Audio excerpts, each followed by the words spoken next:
Sox and the Yankees, game one, 59 degrees in the Bronx. Really a pleasant night.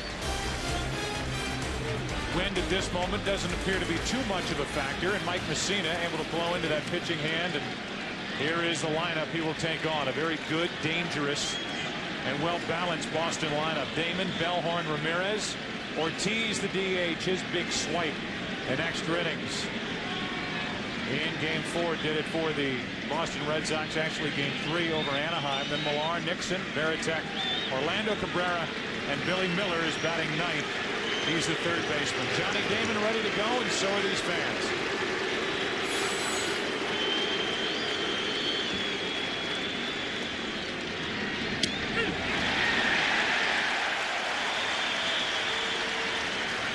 Johnny Damon just as important to the Boston offense as Derek Jeter is to the Yankees. And he has had a terrific postseason to this point, 7 out of 15. The 0-1. 0-2.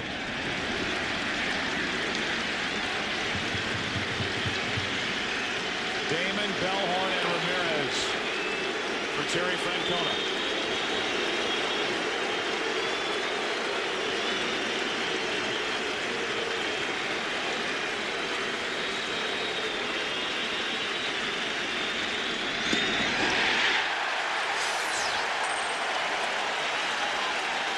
Pitches, 1 out, as Messina makes another game 1 start for the Yankees.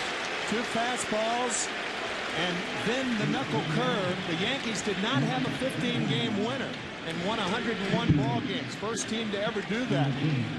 Mike Messina, as much as any pitcher on either side, smart and resourceful. With 1 out, nobody on, Mark Bellhorn is at the plate. Another strike.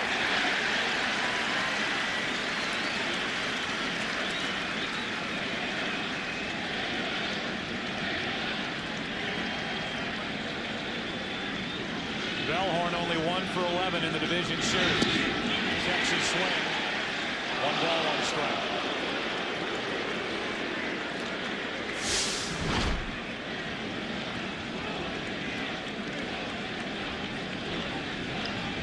Just able to lay off on that pitch down and in. 1-1 with 1 out, nobody on.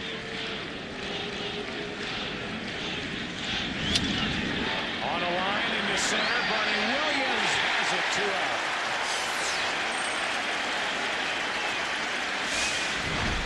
Knuckle curve, and Williams with his speed and his glove and his reach. 2nd out. And with 2 out, nobody on, Manny Ramirez walks in. Baseball fans grab a cold, fresh Budweiser. It's game time. Here is Manny Ramirez, and you wonder, Al, how Mike Messina will try and go after Manny Ramirez. Well, his batting average is low, but he's got him for 7 home runs. That's including regular season, career, and postseason. So Ramirez has been able to hit the long ball off Messina, and he was up there ready to rip.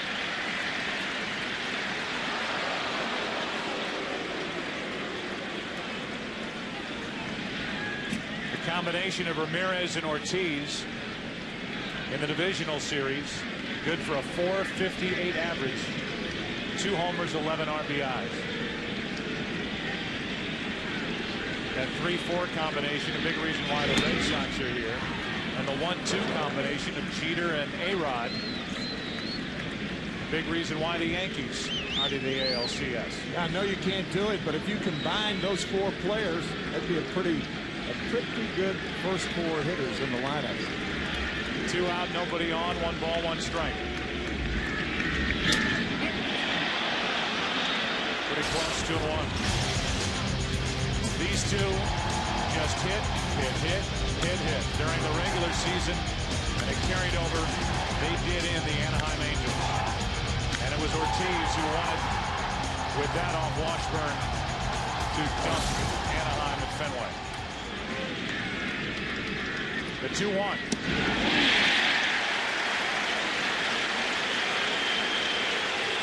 That was a nasty slider off the plate away.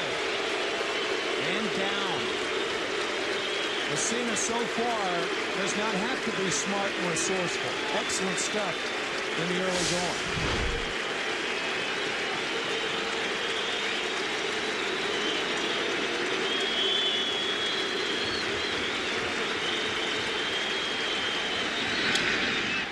Allrood, Messina,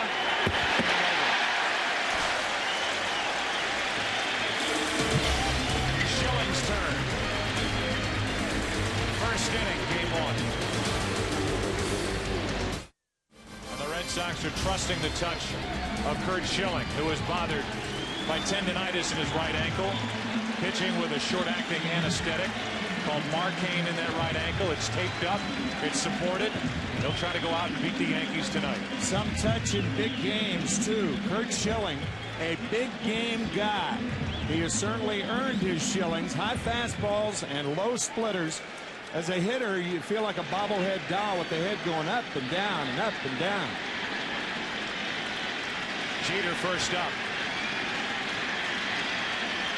Then A-Rod in Sheffield.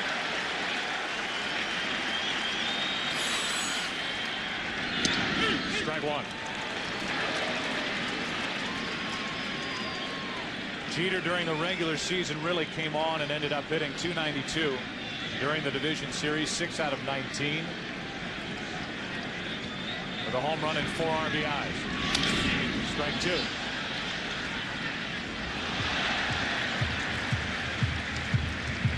Jeter, one guy who has not handled Curt Schilling well, only 3 for 21 in his career. An outstanding two-strike hitter, apt to go to right field with 2 strikes on him. Now will Schilling try and get him with an 0-2 count? Reaching for it into right center field. Nixon, Damon, Nixon, 1 out. Take a look at the rest of the Yankee lineup. Nice running grab by Trot Nixon to start the night defensively. Jeter, now it's A-Rod, Sheffield, Matsui, Bernie Williams, Jorge Posada, John Allrood, Miguel Cairo. It's Kenny Lofton, the DH tonight, replacing Ruben Sierra. See the numbers for Alex Rodriguez, who digs his way in here. He really stepped up, and Joe Torre saw a different look in his eye in the division series after coming on late in the regular season. Got off to a slow start with the Yankees and takes ball one. Stepped up and stepped over, too. Steal of third base and then scoring on the wild pitch to give the Yankees the division series against the Twins.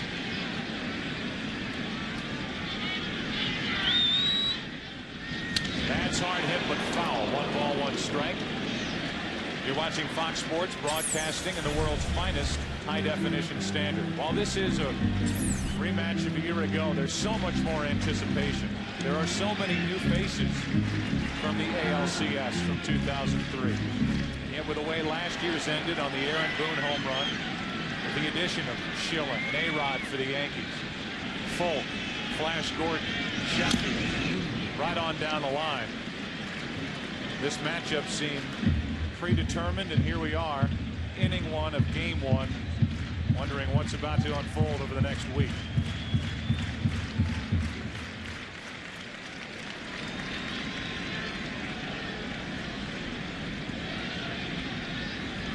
Rodriguez, then Sheffield.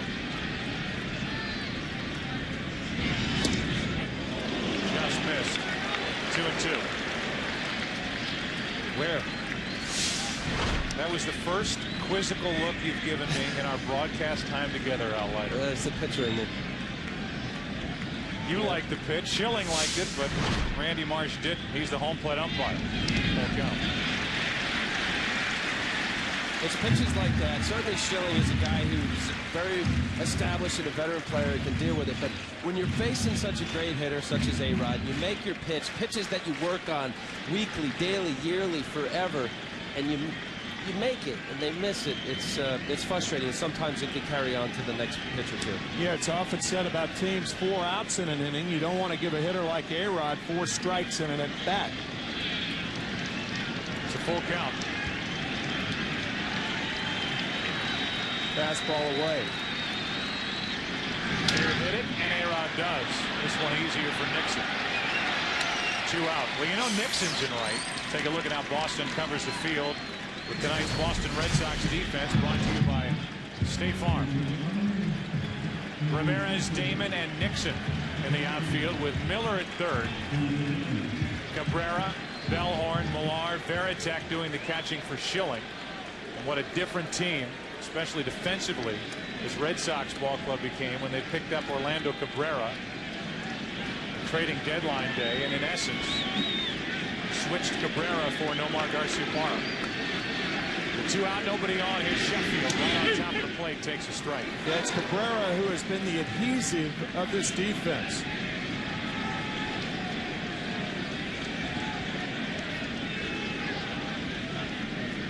Is there any more intimidating presence on top of the plate anymore than Gary Sheffield? Not for me, not present-day players. He's right on top of the plate, and every time it seems as though you pitch a ball outside, it looks like he's just going to come right back at you. You have to pound him in on the hands. He likes to extend his arms like most home run hitters. 2 balls and a strike. That's why Mark Bellhorn is almost on the left side of the infield. Gary Sheffield will ground the ball through the right side, but this is a quasi shift that the Red Sox have on Sheffield.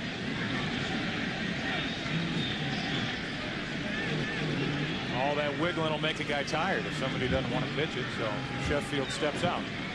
He does that as a timing device to stay back on breaking balls.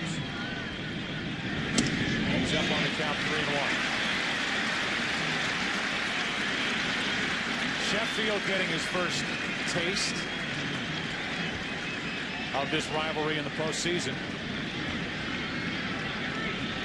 Looking forward to these games with the rest of us. 3-1 pitch.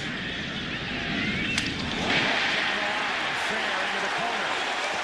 Sheffield will start this ALCS with a double. 2 out. First inning double. Not a bad start for Sheffield. He said because of the waggle, he stays back on breaking balls. This is a hanging slider and a tracer down the left field line. You can see that slider spin. Not a good pitch from Schilling, but a slider and a fastball count.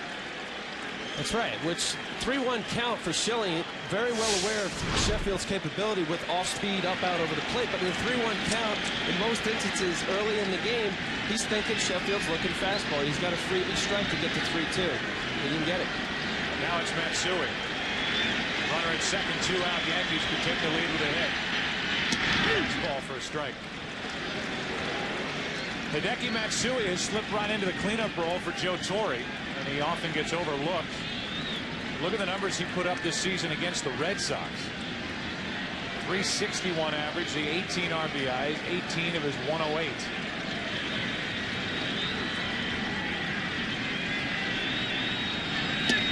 On the outside corner, now the inside. It's 0-2.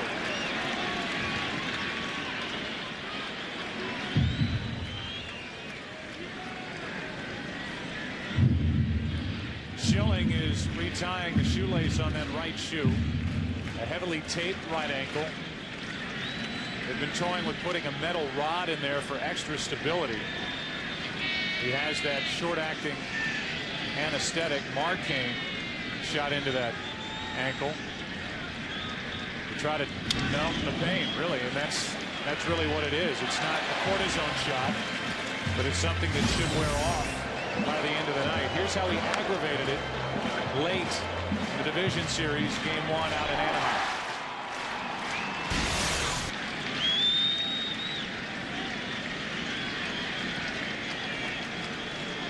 Runner at second, Sheffield 2 out, an 0-2 count. Matsui had stepped out. I would imagine the push-off foot, it would be worse to have that ankle bothering you than the one on which you land. No question about it, especially for a power pitcher like Schilling, who relies on a lot of force, backside, his legs and everything else. He has to feel the force to push. And what will happen if he is feeling sore in the foot? He'll get underneath some pitches and probably be elevated on all of his pitches. Like that 3-1 slider to Sheffield. Matsui sticks the bat out into left, base hit. The Yankees strike first. What a beautiful piece of hitting by Matsui. 1-0 New York.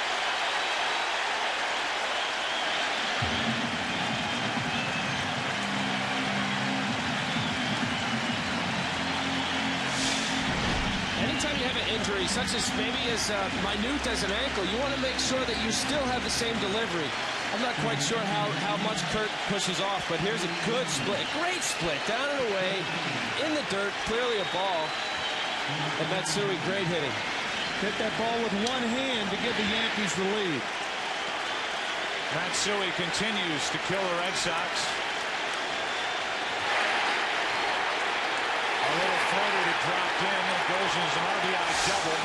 And now Bernie Williams grounds it through the right side. Matsui coming home. 2-0 New York.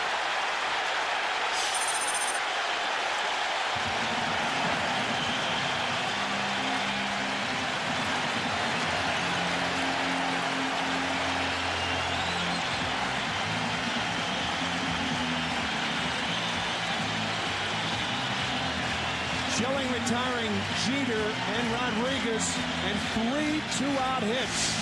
A double by Sheffield, a double by Matsui, and an RBI single by Bernie Williams. Bam, bam, bam. 2-0 Yankees.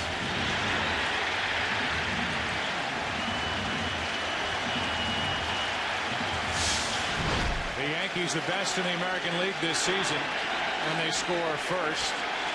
They're up 2-0 here on Schilling. You saw briefly that graphic of Schilling's numbers against the Yankees in the 2001 World Series. They were eye-popping. Posada showing bunt. This obviously is in a spot where he would bunt. Ball 1 down and in. The only mitigating circumstance in that is you wonder how well Schilling would bounce off the mound if the Yankees were to lay one down, but they want Posada to swing the bat. Right. Here's a 1-0. Bellhorn to end the inning.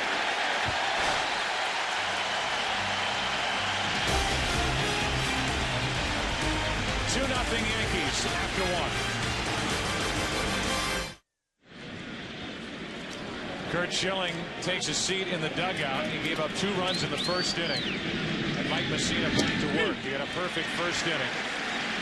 And the Red Sox, who are actually favored in this series,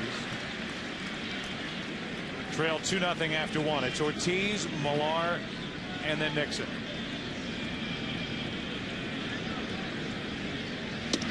David Ortiz has had a couple of fantastic years in a Red Sox uniform. .301 average. Tied for second in the AL with 41 home runs. 139 RBIs, second best total in the American League. 1 ball, 2 strikes. That's where American League pitchers try to pitch, David, inside on the hands. You drop that ball down about 6 inches, that's his power slot. But if you go inside, you want to stay on the hands. Messina has controlled David Ortiz, who is a career .069 hitter against the Yankee right-hander. A 1-2. 2-2. You're right, Timmy, and it makes sense for Ortiz to have 2 great years in Boston. You have Fenway Park with the Green Monster, very shallow. He's a guy who wants the ball out over, but he doesn't hook and pull. He stays on the ball and goes to left field like he did with the game-winning home run against Anaheim. You got to stay inside on him. The 2-2. Just got a piece. That's one of the things they used to say about Mo Vaughn in a Boston Red Sox uniform, a guy who was a left-handed batter, but loved to pound that Green Monster. Gaz the same way. 2 balls, 2 strikes.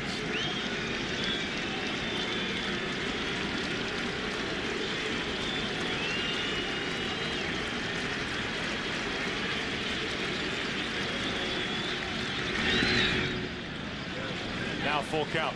There are several traits about a guy like David Ortiz, who's a good low ball hitter, which means he's a good off-speed hitter, but it also means that you can pitch him tight. Guys who like the ball down are not as inclined to get around on the ball inside as high ball hitters. Ortiz chops it to the right side. Olroot, Messina. They've worked on that since the middle of February. whether it's Olrud and Messina or any first baseman and pitcher combination across baseball. We look at the defense for the New York Yankees.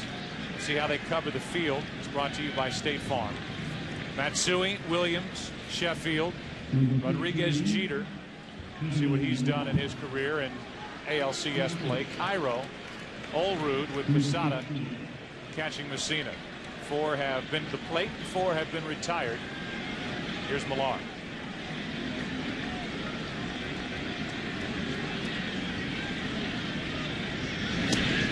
Strike 1.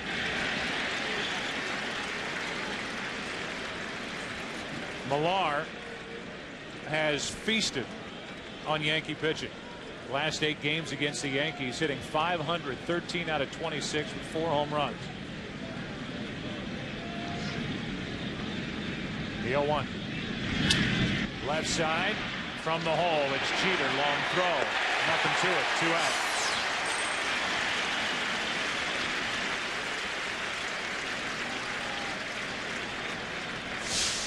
Third baseman like Rodriguez ranges as far to the left as he can, but Jeter backing up the play.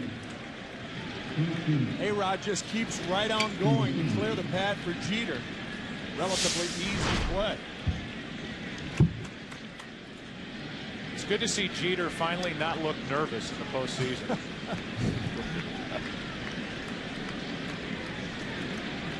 He is as cool as they get. And this Yankee run started with, I say, very little coincidence when he popped on the scene in '96. Here's a pitch up and in, ball 1.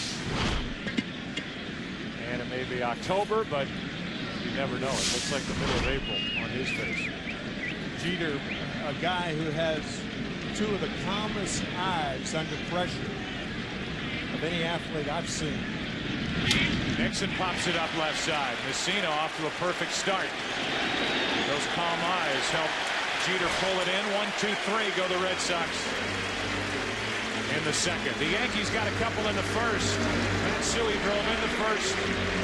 And then it was Bernie Williams. On the strength of that, the Yanks up 2-0 after an inning and a half.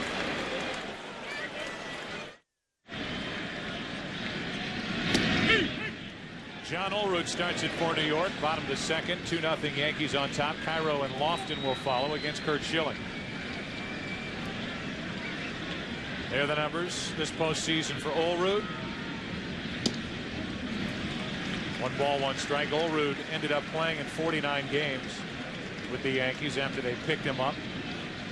The Mariners cut him loose and hit .280.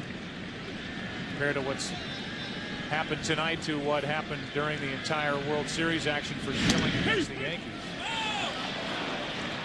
As that pitch was at the very bottom of the strike zone there, and now Olrud in the hole 1 and 2.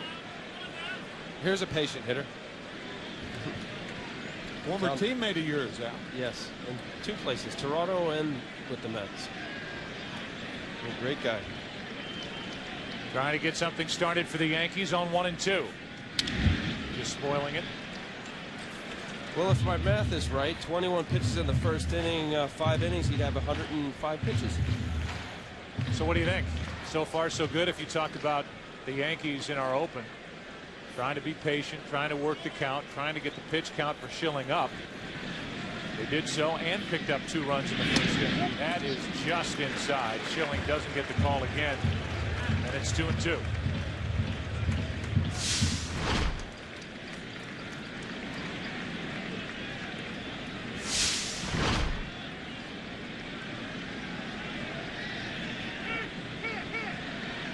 Okay, the key hit in that first inning is that double by Matsui. You can't hit that pitch. You're not supposed to hit that pitch for a hit unless you flare it somewhere. You cannot put the good part of the bat on the ball, but somehow he did.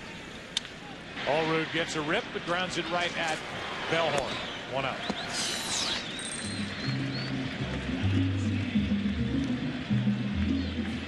With 1 out, nobody on. Cairo. Miguel Cairo, his numbers against Minnesota, but his last 33 games is hitting .330. Lofton to follow. The Red Sox plan on using 4 starters in this ALCS against the Yankees. That means that Schilling is slated for Games 1 and 5. And he'd be hanging around if needed. This thing were to go 7. That's Ramirez to his right, 2 out. As opposed to what the Diamondbacks did in the 2001 World Series, where they had to bring Schilling back 2 times on short rest. With 2 out and the base is empty, here's Lofton. There are just some pitches that are thrown by pitchers that are designed to get a guy out, and that's one of them right there. I mean, that's an extraordinary job of hitting by Hideki Matsui. Or just really lucky.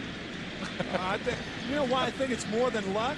He hit the ball hard. That wasn't a flare. That wasn't off the end of the bat or off the handle. First pitch is strike to Lofton, who's in the lineup tonight because of a little 7 for 23 against Schilling. Don't punch me. That's strike 2. Don't fear McCarver. No. Come on. Lofton getting the start as the DH. Sierra, who was one of the heroes in their clincher, Game 4 of the division series against Minnesota, is on the bench. Here's the 0-2. They wanted it high. Varitek got it high from Schilling, and goodbye to Lofton. After 2 at Yankee Stadium, Red Sox will come to the plate, trailing by 2. Mike Messina has been perfect through 2. Varitek, Cabrera, and Bill Miller, bottom 3 in the lineup for the Red Sox. Don't be fooled by the fact that they're the bottom 3 in this lineup. It is tough top to bottom for Boston. And the first pitch is a strike to Varitek. There are his numbers during the postseason, and here's a guy who did not have a hit at Yankee Stadium all season. 0 for 34. 18 strikeouts along the way. 1 ball, 1 strike.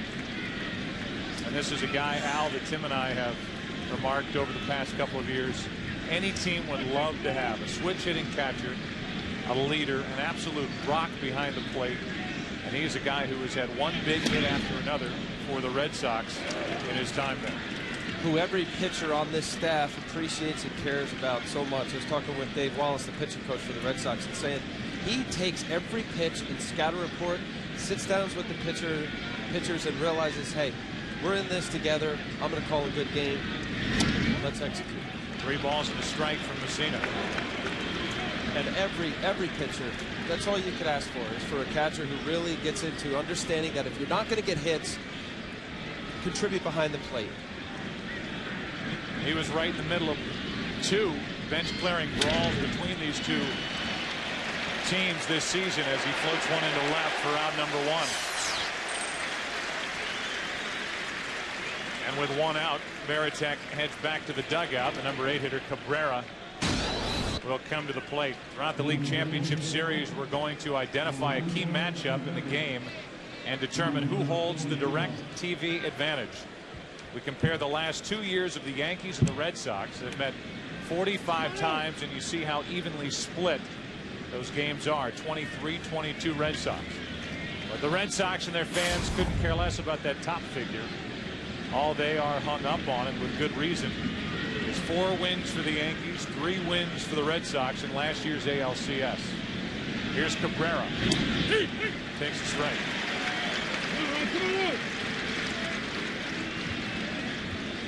Orlando with a huge hit in Game 2 of the division series out in Anaheim.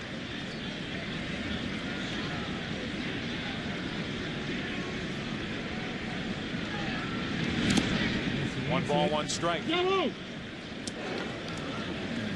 Good news for Yankee fans. They have very valuable Rivera back. We'll go to Kenny Albert in just a moment to hear more about that. So far, 1 strikeout for Mike Messina. That ball is foul. Is it playable for Olrud? It is. 2 out. We welcome Kenny Albert to the broadcast. Kenny. Well, Joe, Mariano Rivera landed at Teterboro Airport in northern New Jersey, and he arrived here at Yankee Stadium just moments ago. Now, during the pregame introductions, Bob Shepard, the longtime public address announcer, announced to the crowd that en route from the airport, number 42, Mariano Rivera, and the crowd went nuts. But he is here at Yankee Stadium. Thanks, Kenny. Yeah, that was, I would say, outside of maybe Jeter, the loudest cheer that any Yankee received was just for the news that Rivera was on his way here. Had to deal with a family tragedy down in Panama. His wife's cousin and his son dying in a freak swimming pool accident. He had to go down there, grieve with the family, take care of business. They had the funeral today, and he flew in and just arrived. First pitch is strike to Bill Miller. Batting the number 9 position. He takes another 0-2. We do not know yet whether Mariano Rivera is emotionally capable of entering the game later on. One would assume that he is, since he's here and will suit it up. But if Matsui keeps throwing like he's been throwing, the Yankees aren't going to need a short reliever. Ball 1 up and away. Messina has made 4 Game 1 starts with the Yankees. So far, he's 0-4. And that includes a tough luck loss to Minnesota Game 1 of the division series a week ago. Miller pops it up. Can't do any better than Messina the first 3 innings. Jeter. Red Sox again go in order. Gary Sheffield is due up 3rd in the bottom of the 3rd. 2-0 New York.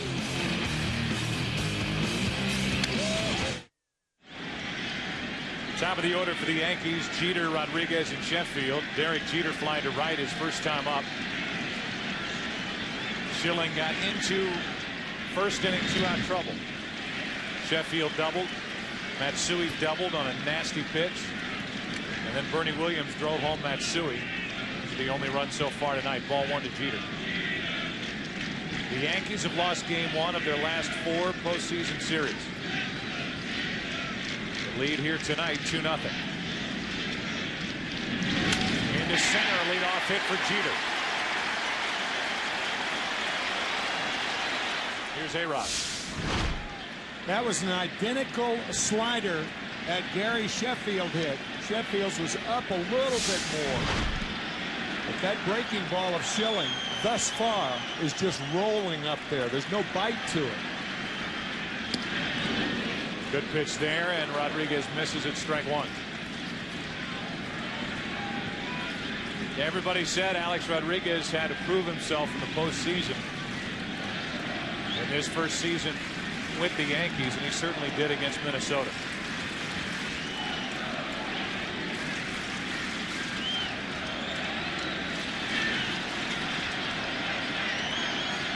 Jeter on to start the inning. Rodriguez plunks one to the left side in the hole. Cabrera throws across. Too late. Infield hit. 2 on. Nobody out.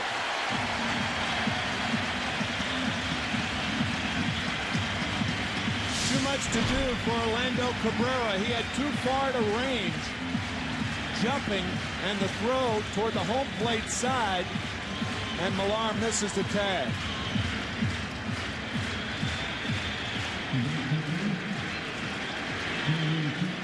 So an infield hit for Rodriguez, and that brings Gary Sheffield to the plate. With 2 on and nobody out.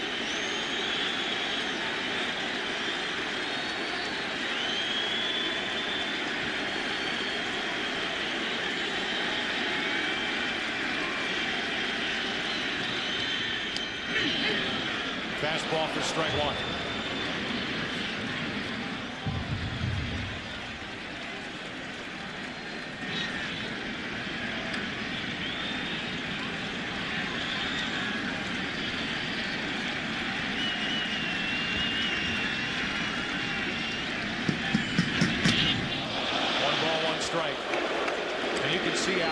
What you talked about earlier with Schilling, who's got to be bothered by that right ankle, not able to drive, and a lot of these pitches are staying up. Although they said his ankle has been bothering him for the most part of the season, so I don't want to use it as an excuse or anything like that, but I think it's been bothering him for a while. A 1-1. Up again, it's 2-1.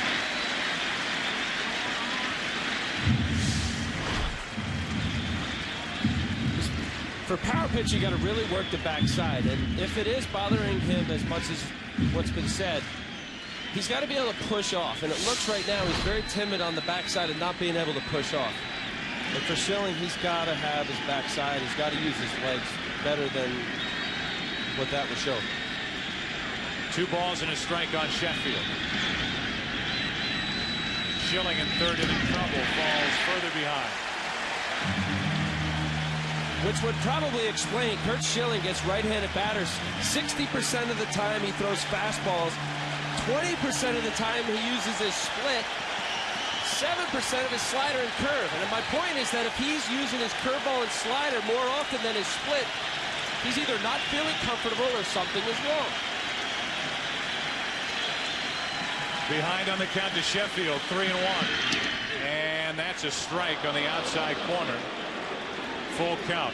Sheffield thought that ball may have been outside. You can see Varitek setting up over the middle of the plate. A lot of times when a catcher has to move like that, hitters can see that. But he was setting up inside. That pitch was a strike. Send the runners here. They're going. Sheffield hits it down the left field line. Into the corner. Ramirez gives it a look. And it's a foul ball. Short of that 318 mark and just out of the reach of Manny Ramirez. But the runners are going here. As Joe Torre starts the runners, if you're Boston and you're Schilling, you have to hope for a strike him out, throw him out chance here. This is a golden opportunity for the Yankees. The best of all worlds would be a line drive at an infielder. They're going again. Sheffield walks.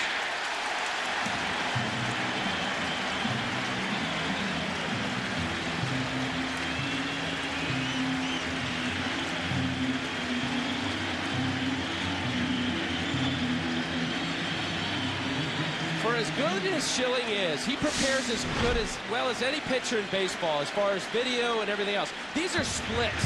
That ball is supposed to be inside, just like the pitch prior to the foul ball. It was supposed to be a split inside, and he's yanking it. There's two things. Either something wrong physically, or you're out of whack or out of sync mechanically, and he's off. And he's in trouble. And so are the Red Sox here in game 1. Back-to-back singles, a walk. And here is Matsui. Down the right field line, hooked into the corner and off the wall. 1 run scores. Here comes A-Rod. Sheffield all the way around. It's a 3-run double.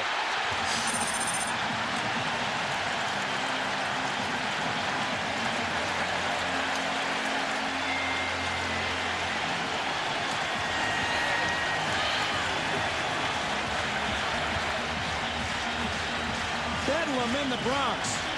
Trot Nixon slip. Otherwise, Sheffield doesn't even try to score. Luis Sojo, a nice play at third base by sending Sheffield with nobody out. Ball off the wall, the slip right there. Jeter, Rodriguez score easily. Sheffield in the bottom of your screen being waved home by Luis Sojo. Bedlam here in the Bronx. And Sheffield fired up in this game 1 against Boston.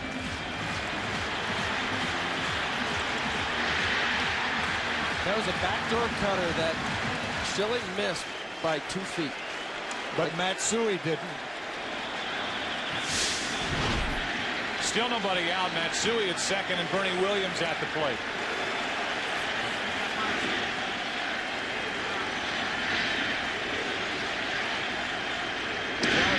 For the Red Sox in their bullpen. At the most basic level of pitching, the fastball from Schilling doesn't look like it has great zip on it. Yeah, it's flat. A 1-0. 2-0. I don't know if it's too early to think about it, but I think the strategy of Terry Francona perhaps changes now. If you get Schilling out of there, trust the bullpen to hold them down and come back. You're not giving the game away. But that way you can bring him back in game 4 as he started. Right now he's scheduled for game 5. 2 balls and a strike. But if the ankle is bothering him, or if there is something physically wrong to the point that Schilling is pitching the way he is here in game 1. How anxious are you to get him back on the mound for game 4? I'm very anxious, and I'll take my chances. 2 balls and a strike with a runner at second, nobody out.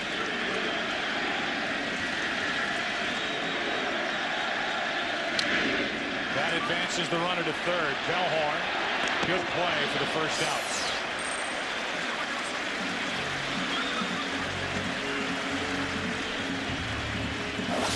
We take a look at Curt Schilling previously in the postseason, whether it's been the Philadelphia Phillies, great year with the Arizona Diamondbacks, or even what he did in game 1 of the division series against Anaheim. He has been a warrior. He has been a horse, and tonight he has been hittable and behind a lot of hitters. Runner at third, 1 out, and the infield has to come in. Posada at the plate.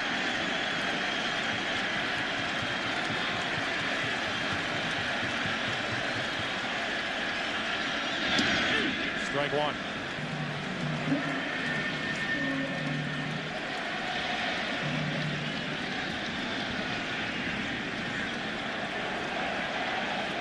Glenn Jones moves the outfielders around, trying to get Manny Ramirez attention. Posada on a line into center. The catch by Damon. It's 6-0 Yankees here in the third.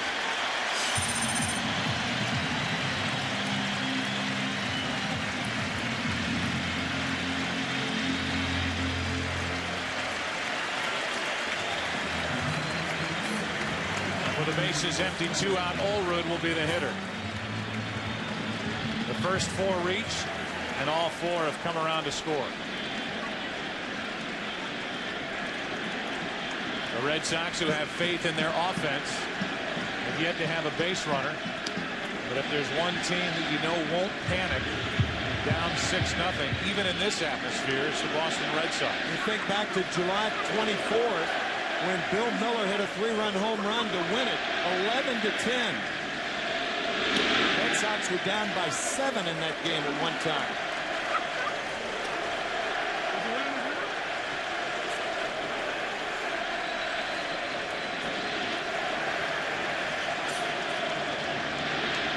Here's a 2-0. 3-0. Curt Schilling, as we heard in our pregame show, said, I'm not sure I can think of any scenario more enjoyable than making 55,000 people from New York shut up. Not tonight. Here's a 3-0. A 2-out walk. Second walk of the inning and of the evening for Schilling. I think you get him out of there if you're Terry Francona. Maybe allow him to pitch to Miguel Cairo. Lofton on deck, the left-handed hitter. If you don't get him out of there, I think you're thinking about getting him out of there. Maybe one more hitter. Mike Myers, a lefty, is the one getting loose with the left-handed hitting Lofton on deck. So you would figure this would be it either way. 1 ball, no strikes on Cairo.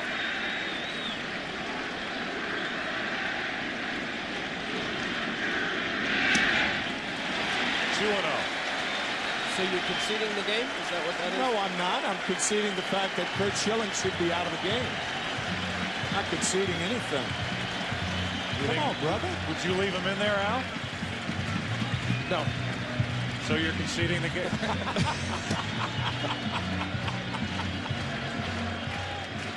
2-0 is the count on Cairo.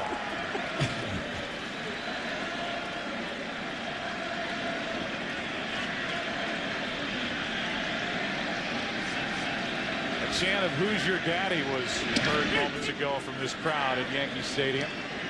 A wide strike to make it 2-1. It's a reference to what Pedro Martinez said about a month ago after his start against the Yankees. So what can I say? I just tip my hat. Call the Yankees my daddy. He will be on the mound tomorrow night for the Red Sox, taking on John Lieber. 58th pitch of the night is coming right now in the third inning from Schilling. Clearly his ankle has to be bothering him. I haven't seen many fastballs that were in Curt Schilling range. No pop. Seen 89, 90 miles an hour at the most. The 2-2. Cairo into center field will send Damon back. And the inning is finally over. Little Blue Oyster Cult for you. They called him Godzilla in Japan. And he has been a Red Sox killer this season. It continues in October. 6-0 Yankees after 3. Mike Mussina will head through this lineup again. He was perfect the first time. 9 in a row retired, and it's Johnny Damon who struck out in his first at bat. And Bellhorn and Manny Ramirez. 6-0. The Yankees on top. And a ball outside. After that last half inning, Dave Wallace, an arm around his #1 starter, Curt Schilling, who is likely finished for the night with more action for the Red Sox out in their bullpen. Yeah, Kurt Leskanik was throwing at the end of the third inning. Then he sat down, leading us to believe that perhaps Schilling would continue, but now Leskanik back up.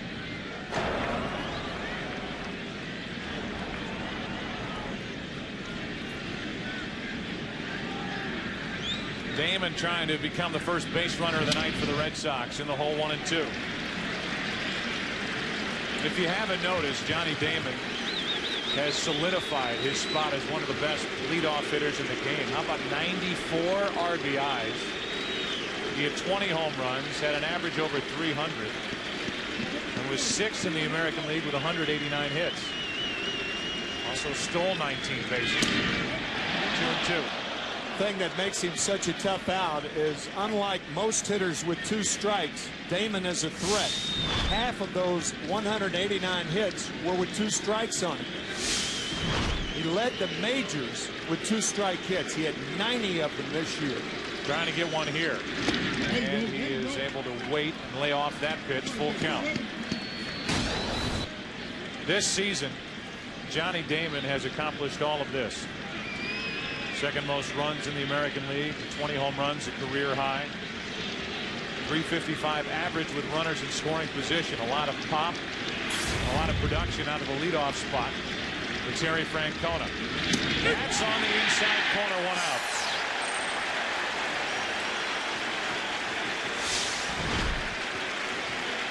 You got a 6-run lead and can thread the needle like that. That's doing something. Front corner. So Damon strikes out for the second time tonight. Here's Bellhorn.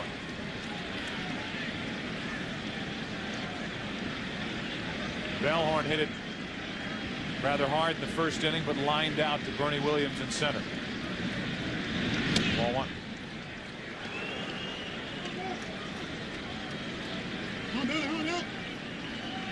Mike Mussina in his 4th year with the Yankees.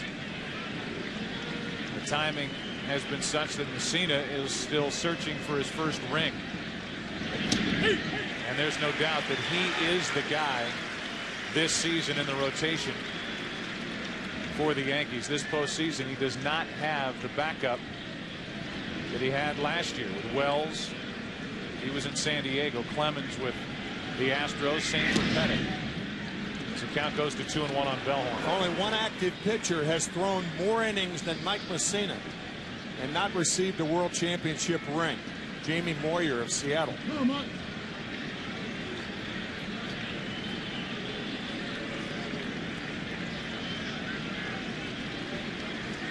With 1 out, a 2-1 pitch to Bellhorn. 3-1. Kenny.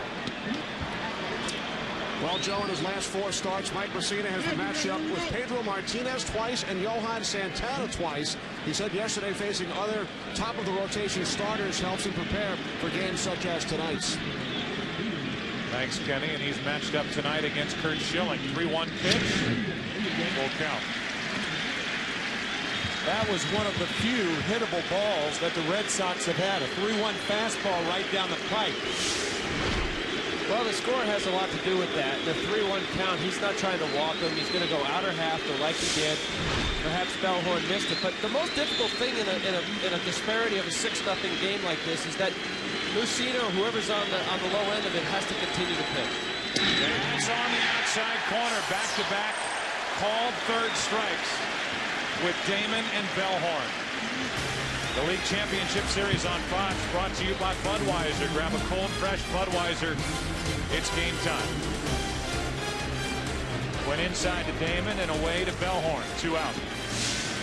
After that 3-1 cookie that Bellhorn fouled back outside part of the plate. That really wasn't a corner pitch. That was outside half. It's our direct shot of home plate from center field. That's what you hear on Fox as Ramirez gets a good swing, but strike one.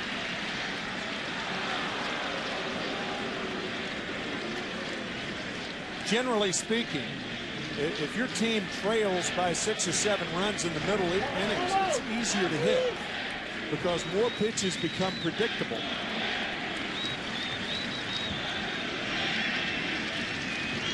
And in that instant there, with us down 6-0, you'd think Manny would take a strike or get into the count. But Manny swings at 15% of the time in first pitch counts. He's the highest first pitch swinger on this Boston team.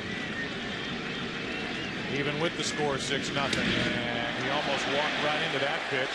He didn't go. Says Jeff Nelson, the first base umpire, and the count evens at 1-1. Manny was lunging out there, and the pitch stayed up and in. Lost his balance. But able to keep the bat back. And there's Dave Wallace on the phone to the bullpen again.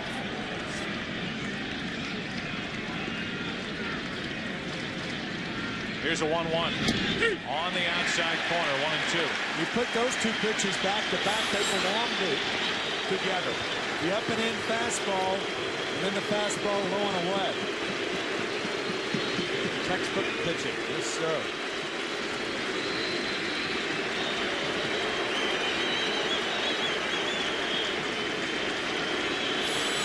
Trying to strike out the side is Messina here in the 4th. And he does.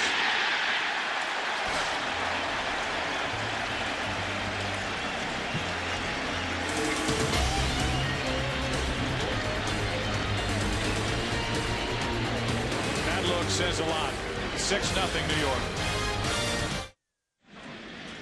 Curt Schilling's night is finished after going 3 innings, allowing 6 runs on 6 hits. The new pitcher for Boston is Curtis Leskanic. Leskanic takes over and deals with Lofton, then Jeter, then Rodriguez. That's wide 2-0. Leskanic part of a deep bullpen for the Red Sox. They have Wakefield down there if they need him. Derek Lowe, Mendoza, who they added for this round. 3-0 on Lofton. They also have Arroyo down there. In the right situation, they'd bring him in. And you look at the final numbers for Curt Schilling, and there's no doubt that that right ankle was bothering him. Shortest postseason outing ever for Curt Schilling. And the Yankees lead 6-0. Here's a 3-1. Full count. The rotation set for the Red Sox is Pedro Martinez tomorrow, Brandon Arroyo for game 3, and then Tim Wakefield for game 4.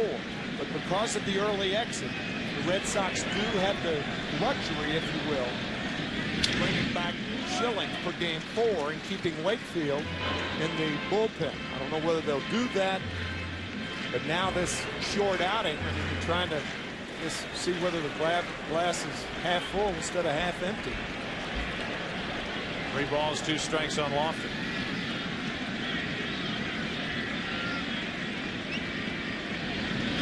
Another foul. You talk to Terry Francona, the manager of the Red Sox. He says, don't make the mistake of thinking that the ankle flared up only on Curt Schilling his last time out. He's pitched with it for a while. With the way that Schilling's stuff looked tonight, you wonder how much that ankle is bothering him after we showed you that highlight of the late inning play where he had to come off the mound to his left and on the line, made the play, then went down and grabbed that right ankle. Certainly a fair point. If that is the case, what would his status be for the rest of this series? Here's a 3-2. A leadoff walk. A leadoff walk. And they're paying close attention to Lofton, who stole 7 bases during the regular season. The Houston Astros enter the League Championship Series as hot as the Red Sox were coming into this game tonight. However, they won't be able to use Roger Clemens and Roy Oswalt until games 3 and 4 of that series. Instead, it'll be Brandon Backey, who has really pitched well for Houston. His number's 5 and 3. Pitched well already in the divisional series against Atlanta. Woody Williams got a victory in game 1 of the division series against the Dodgers. You see his career numbers against the Astros, 9 and 4. He's from the Houston area. That's tomorrow at 8 Eastern.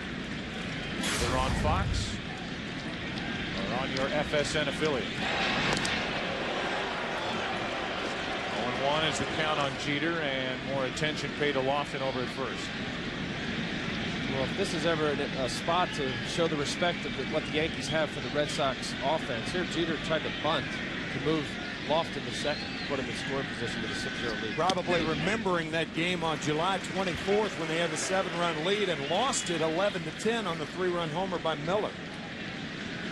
Even if you don't want to bunt, you get that big hole on the right side of the infield, and Jeter loves to go that direction. Start the runner Lofton. Counts 1 ball, 1 strike.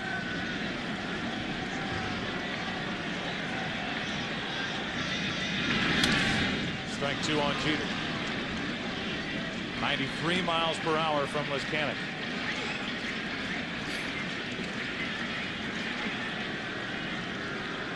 Whitey Herzog, the ex-manager of the St. Louis Cardinals, said once when I think Lee Elia, who was managing the Cubs at the time, said Whitey was running when he was way ahead. He said, I wouldn't send them if you promised not to score anymore.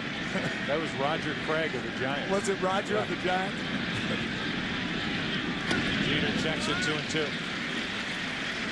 I'll stop running as long as you promise not to score anymore. And a lot of those old unwritten rules have been thrown right out the window with the offensive explosion that has hit baseball over the last 10-15 years. 2 balls, 2 strikes. Lofton drew a leadoff walk. Leskanic deals to Jeter, and that almost got Jeter on the thigh. Full count. Derek just out of the way, and I would imagine Joe Torre will send Lofton here. Again, the Yankees with a 6-run lead, but we're only in the 4th inning. Boston on the other side of it has yet to get a man on base against Messina. Kenny Lofton looking at first base coach Roy White to catch the wink. He's going on ball 4, so Leskanic has come out of the bullpen and walked the first 2. What that means is if you're the runner on at first base and you're unsure whether you're going or not, just peek over the first baseman's shoulder, and the first base coach will give you a wink. 2 eyes hit and run, 1 eye, you're going. Of course, there, 3-2 pitch, and you could clearly see Lofton flashing those bulbs toward Roy White, and Roy obviously winked at him. So here on the 12th of October, Kenny Lofton doesn't know the signs. Well, I mean, that's the way it happened, right there. Well, he's also given a spot to look in and see what Veritek's doing. They try to get the catcher sleeping a little bit and looking in to see if he can get an off-speed pitch to run on. With 2 on and nobody out, Alex Rodriguez hits a slow roller to short, and they still turn 2. Nicely turned by Cabrera and Bellhorn. That ball wasn't hard hit at all, and it's a 6-4-3 double play. When a hitter gets jammed, he doesn't get out of the box well enough, and the Red Sox take advantage of it. A quick shuffle by Cabrera and nicely turned by Bellhorn. I didn't think they had a chance for 2 on that play. And they just got Rodriguez at the wire, and now it's Sheffield, who has doubled and scored, walked and scored. Bottom of the fourth inning, Yankees already leading 6-0, looking for more, and Sheffield takes a strike.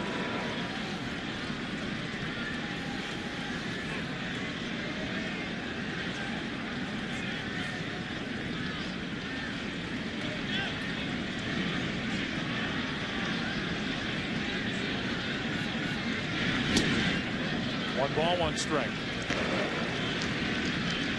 Sure was Canning. This was the furthest thing from his mind, thinking he was going to come into the game in the fourth inning with Schilling on the mound in game one. And here he is trying to pitch around back-to-back walks to start this fourth. Sheffield tried to hold up, could not. 1-2.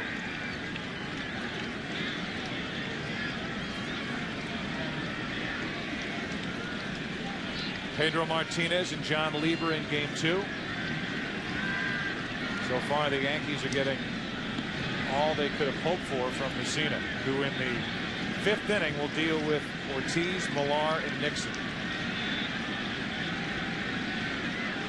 A 1-2 on his hands. That swing right there was one of those hit it before it hits you. But it's an indication of how quickly Gary Sheffield can spin on that ball inside.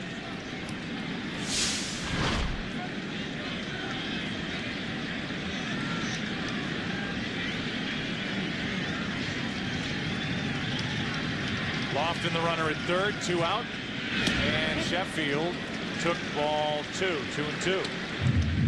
They sure? They're calling it ball 2. It looked pretty good from up here. And Leskanic did a little extra hop at the end, not getting that pitch. Let's take a look from dead on center field. Pitch right down the middle, ball 2. Must have been too hard. 2 balls, 2 strikes.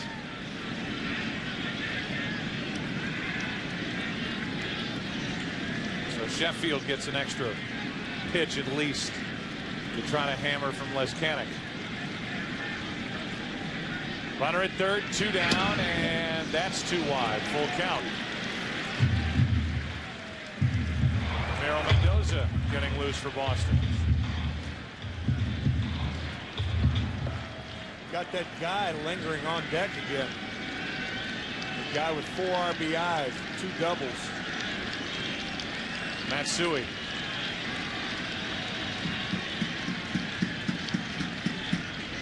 The Yankees are obviously without Giambi, not on the roster for the division series or for the LCS. The Yankees move on.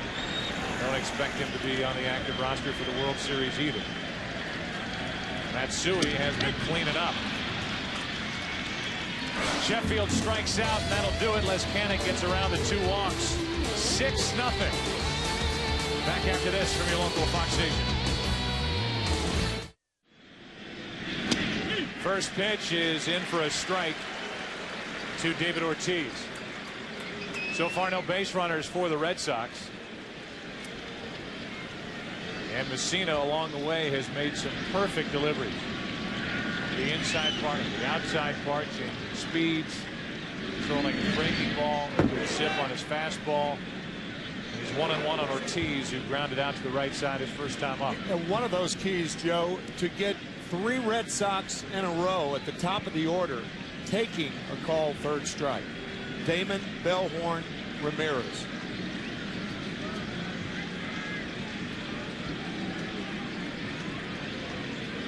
Here's a 1-1. Off the hands, 1-2.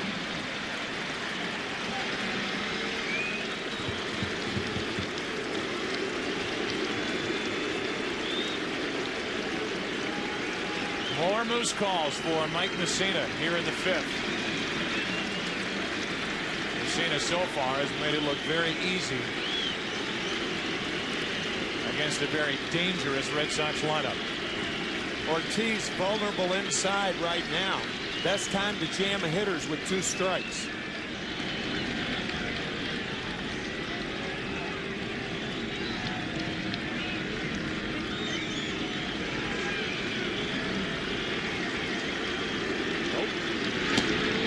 2. It wouldn't take much for the Red Sox to feel better about themselves tonight if they could figure out how to break through against Messina. And this lineup can put up runs in a blink.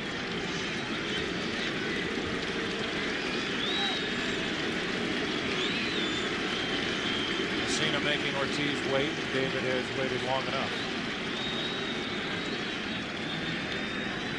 You call the fastball away there. Moose certainly knows what he has going on here with the 4 ratings of no-hit baseball. You think it's already crept into his mind? Absolutely. The 2-2. Pitching in the 5th, and he has been perfect to this point. Posada called fastball away. 2-1 count and a 6-0 lead. Probably a safe pitch down and away. There's a base hit to left, but with a no-hitter going on right now, and I know it's only the 5th inning. You want to come inside.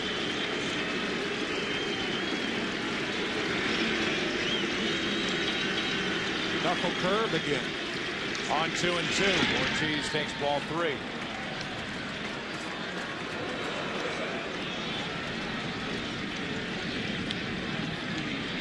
Messina has flirted with perfection, taking perfect games into the 9th inning twice throughout his career. Fastball inside. On 3-2. 4 consecutive strikeouts. And it has been as easy as ABC from Mike Messina.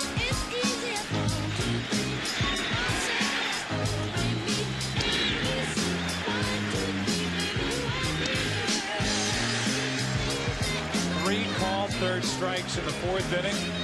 5 strikeouts overall. He's established his fastball. He's thrown his knuckle curve for called strikes, and then he's able to expand. And that's exactly what he's been doing. Now it's Millar at the plate. There's another pitch on the corner, this time the inside corner to Kevin Millar.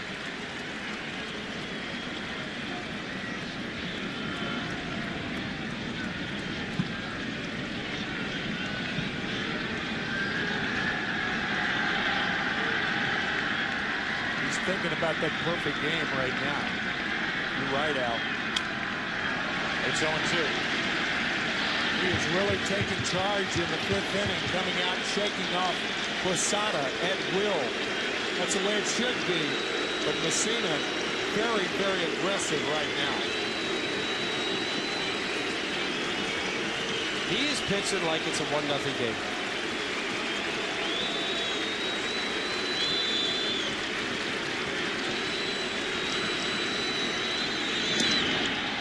Down and away, 1 ball, 2 strikes, and I would imagine, guys, that not only has to do with what the scoreboard reads with nothing but zeros for the Red Sox, but how Messina feels.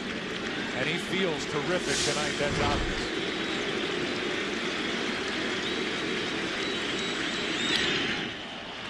You feel much better with a 6-run lead.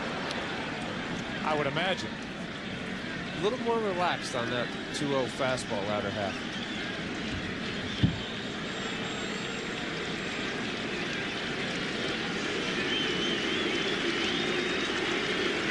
Another 1-2 offering from Messina to Millar. He got him to go. Another strikeout and another out. Scooter tells us about the curveball.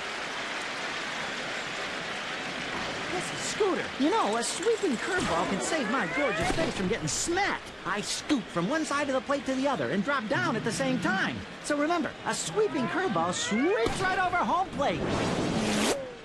And Scooter, it does curve. In the case with Messina, there's a knuckle curveball. Guys learn at a young age to get this finger off the ball, and mostly the pressure's on your middle finger. And so long as you're on top of the ball and you come through with the pitch, it'll have tumbling effect. Mike Messina has a great knuckle curve.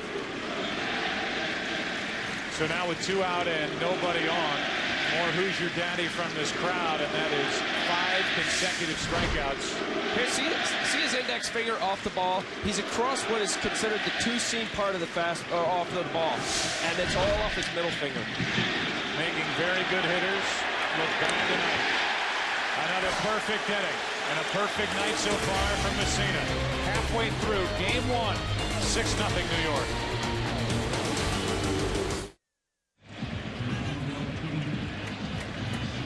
Joe Torre, Willie Randolph, who, by the way, received permission, as did the Mets today, from the Yankees organization. And Willie Randolph talked to the New York Mets about their managerial position. Saw Brian Cashman before the game, and he granted permission.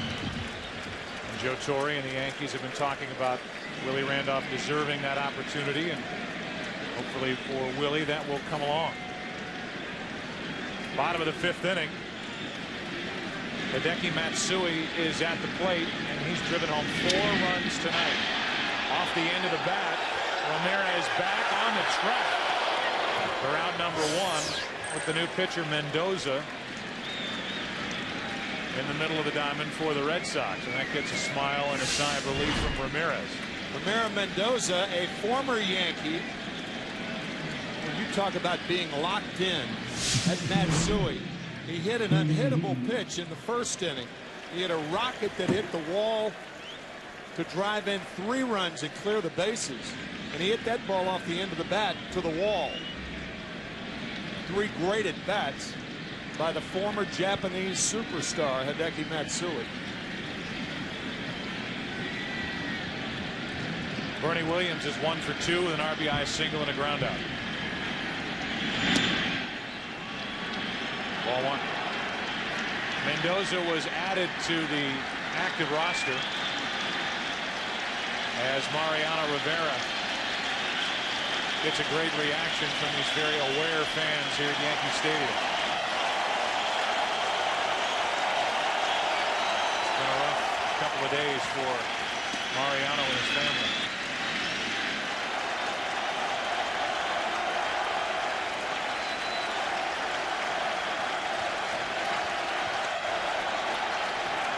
Bear hug from his setup right-hander, Tom Gordon.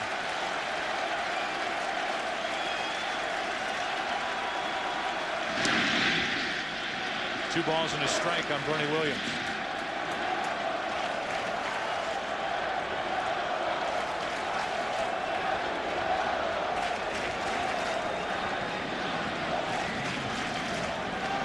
He just asked the question on the bullpen, what's happened so far?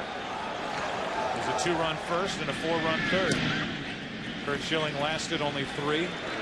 Hideki Matsui has had a big night. Bernie Williams has one of the other 2 RBIs, Posada the other.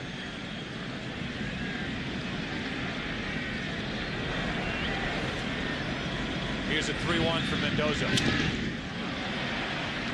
2 hops for Bellhorn, 2 out. Glass half full action for you, Tim and Al. Red Sox are going to get a chance to get some work for some of the relievers, whether it's Mendoza now or maybe Wakefield next. Wakefield hasn't pitched since the end of the regular season, and he's getting loose out of the bullpen after Schilling could last only 3. Posada hit on the foot and the lower leg, and he's on with 2 out. That was a breaking ball hitting Mendoza's former battery mate, Jorge Posada. I think it could point out, Joe, of course, Wakefield can actually hit his front foot. I think that what that points out is that Schilling could go in game 4, or Wakefield can. I mean, Wakefield can pitch every other day, throwing that knuckleball. So he's the most flexible guy on either staff. Terry Francona certainly realizes how important he's been for the Red Sox. Well, it's the obvious question that's hanging over the first 3 innings of this game. If you ask Curt Schilling how he feels, and if he would want the ball in game 4 and game 5, you know what the answer is before you ask. Of course, send me out there, Skip, I'm your guy. But the statistics and the facts of what happened in the first 3 innings and the evidence that he presented, the pitches that he threw up there, the kind of zip and the lack of control, and would tell you that maybe there's something more serious with that ankle than we were all led to believe going into this game, or that Schilling led on. So I think his status, whether they want to talk about it in those terms after tonight's game, is at this point very much up in the air the rest of this series. You can't just automatically say, well, sure, he'll take the ball in game 4 or 5 after what he presented here in game 1. As Olrud hits it off the end of the bat, and that baby's going to drop in. Everything going right for the Yankees tonight. Even Posada going first to third with 2 out.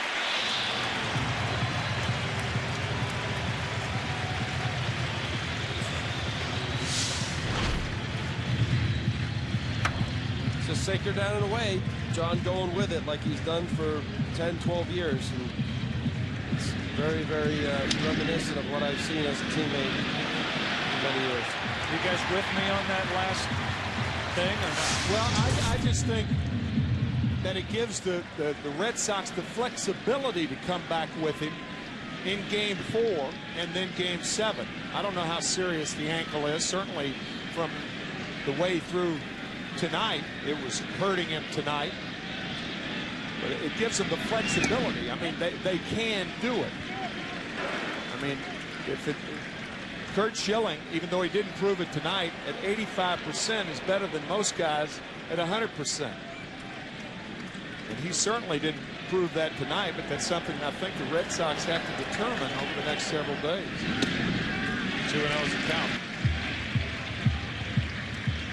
Well, I think the conversation is moot. Really, the answer needs to be as to what is wrong with him. Is he masking it? Is this shot really covering something that's much more serious? And I'm with you, Joe. If he's really bad and he's throwing 88-mile-an-hour fastballs for a guy who throws 95, is he really that helpful to come back in 3 days? I don't think so. 2 balls, no strikes, first and third, 2 out. Cairo, he was trying to go the other way with a pitch out over the plate. It's 2-1. It's just going to be so difficult, I think, for the Red Sox to determine, because it's not a broken bone. It's a situation where he's trying to pitch with it. And in the end, it's going to be left up to Schilling. And the question, how do you feel? Can you pitch? And I think we all know what his answer would be because of the kind of competitor he is and the kind of guy he has proven to be in the big leagues. Give me the ball. I want to go pitch, and I want to help my team win. Well, he beat the Angels in game 1, giving up 3 runs in 7 innings. I mean, you have to take that into consideration if you're going to take the game tonight into consideration. But he tweaked that ankle at the end of that outing. Right. And you wonder how severe that really was, reaching down and grabbing that ankle. And if that had a lingering effect into tonight, and if that will continue throughout this series. But he certainly didn't throw tonight in any way, shape, or form like he threw in game 1 against Anaheim. No way. So the question is why, and if it's the ankle, then who knows where his position will be the rest of this series. 3 balls, 2 strikes, first and third, 2 out.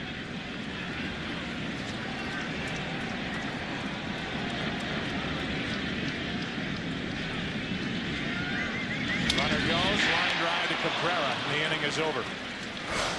A hit batsman, a base hit, 2 left in the inning, 5 on the night for the Yankees. The focus on Messina. We'll head back to work in the 6th. We're in the 6th inning, and so far no base runners for the Red Sox. Varitek first up, and he takes a strike.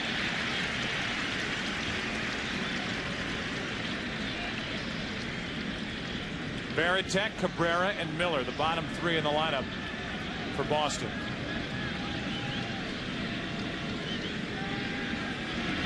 That is hammered foul. Along with our producer Pete Macheska, our director Bill Webb, Joe Buck, Al Leiter, Tim McCarver with you. Game 1 of this ALCS, and it's been all New York. 2 runs in the first, 4 runs in the third. It's the 6th inning now, and Mike Messina has not allowed a base run.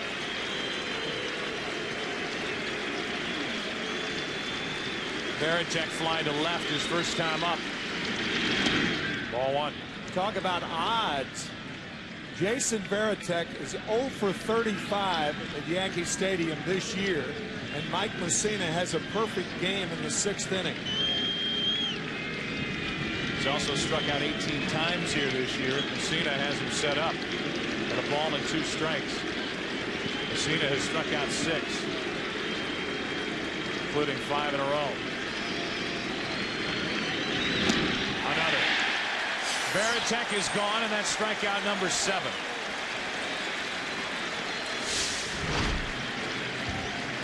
Knuckle curveball down, is able to expand. You stay ahead, use your fastball.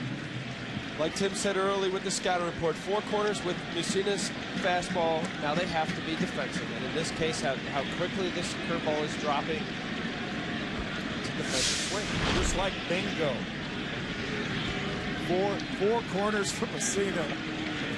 And bingo, he has pitched some game, I'll tell you. With 1 out and nobody on, here is Cabrera. That is wide for ball 1. When's the last time you played bingo? About 35 years ago. Congratulations. With the bases empty and 1 out, a 1-0 pitch. Orlando Cabrera takes wide again, 2-0.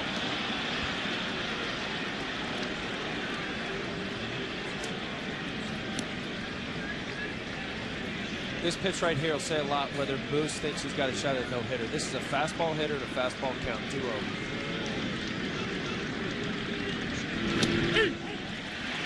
2-1. It's interesting that Orlando Cabrera made the last out in the last perfect game pitched here at Yankee Stadium against David Cone on July 19th, 1999. Here's a 2-1. Cabrera pops it into shallow right. Here comes Sheffield, 2 out. The near perfect game that Mike Messina pitched on September 2nd, 2001 at Fenway Park. Did he ever have it working that night? But it was the 27th batter in that game came up and spoiled it for Messina. And it was Messina after the fact who said he was very aware of the situation in the middle part of the game, and any pitcher who says he wasn't aware of throwing a no-hitter or a perfect game is lying. If he was aware then, he's very aware now too. Now you threw a no-hitter in your career, and there's no doubt, I think you've been talking about it, it's pretty obvious that Messina's zeroed in. There's no doubt he is aware of what's going on around him. But what's nice about a game like this, it's similar to my no-hitter against Colorado when I was with the Marlins, because we won the game 11-0. So it was clear that I knew I had to continue to pitch, make pitches, throw backwards, fastball counts, throw curveballs, use my changeup in 11-0 game. And normally, if it wasn't a no-hitter, you'd be more apt to just throw fastballs and put the ball in play. You had a cushion with which to work, right? It's a 6-run cushion here for Messina. He's trying to go perfect through 6.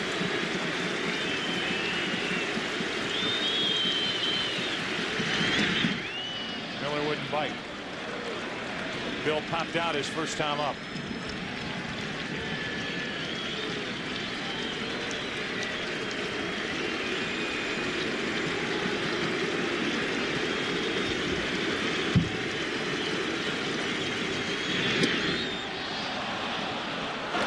Full count.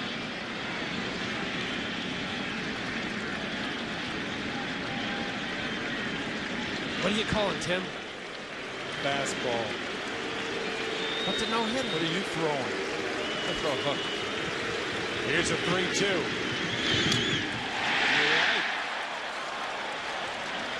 Just tapped foul, and it's still 3-2, and it was not a 3-2 groove fastball. Well, if that pitch right there doesn't tell you that he's thinking about a perfect game, nothing will. A 3-2 curveball with a 6-run lead in the 6th inning. No question about it.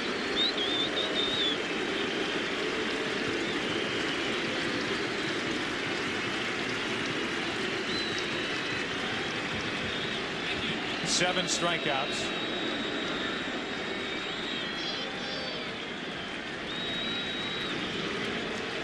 Schilling now in the dugout watching. Cheering for Miller on 3-2. And Miller pops it up. Matsui coming on. Messina perfect through 6.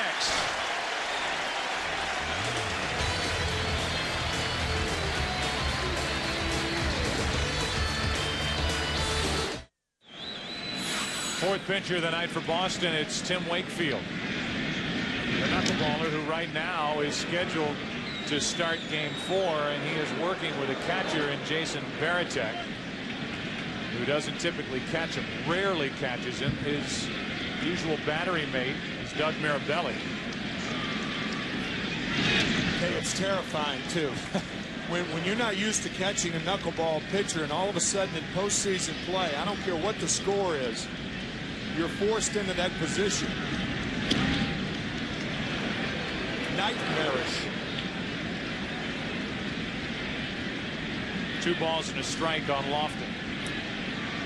The first action this postseason for Wakefield. 2-2. We've seen these catcher's mitts, whether it's Mirabelli or Varitek, they're bigger than a usual catcher's mitt. It's almost like a first baseman's mitt. The 2-2. Lofton cranks it down the right field line. That ball is gone for a home run. It's 7-0.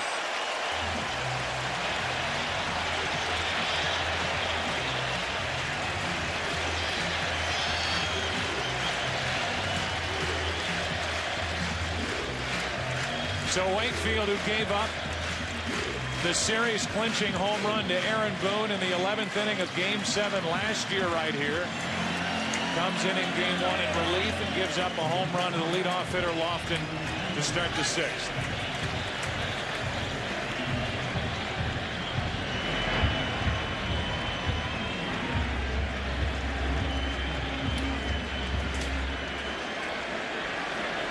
Derek Jeter will dig in as Lofton gets his 6th.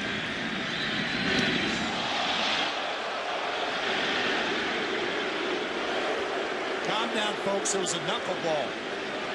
You don't knock guys down with knuckleballs.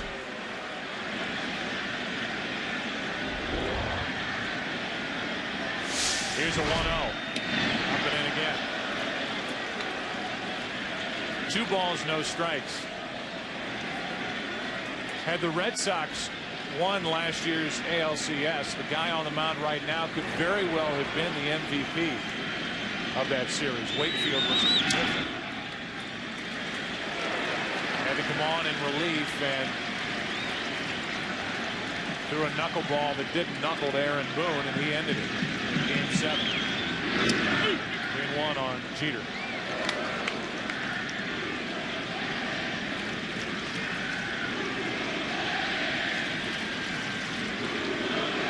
Alex Rodriguez will follow, and then Sheffield. Left side for Miller. Long throw. 1 out. As if Red Sox fans haven't seen it enough. Aaron Boone's homer that ended it. A memorable game, a memorable series. And you and I, Tim, were struck by the raw emotion as you see Lofton take one out down the right field line against Wakefield. The raw emotion that we saw from Mariano Rivera at the end of that, going out and basically just throwing himself on the mound here at Yankee Stadium, excited that the Yankees had defeated the Red Sox. Rivera pitching 3 innings in that game. And Aaron Boone's biggest hit of his life. The guy at the plate is the man who replaced Aaron Boone. Boone injured himself playing pickup basketball in February. The Yankees cut him loose and then eventually made the deal with Texas to get Alex Rodriguez when the Red Sox and the Rangers couldn't get together on the money. About $12 million short. That's how it's reported. And Alex Rodriguez, even with the score 7-0, frustrated with that strikeout. 2 out for Sheffield.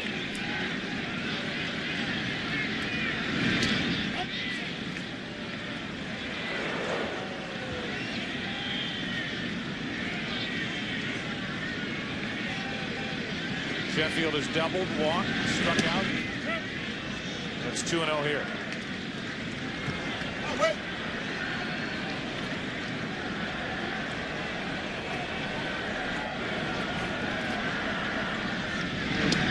That catches the inside corner. 2-1. Randy Marsh is the crew chief of this umpiring crew. He's behind the plate, and he says that's strike 2.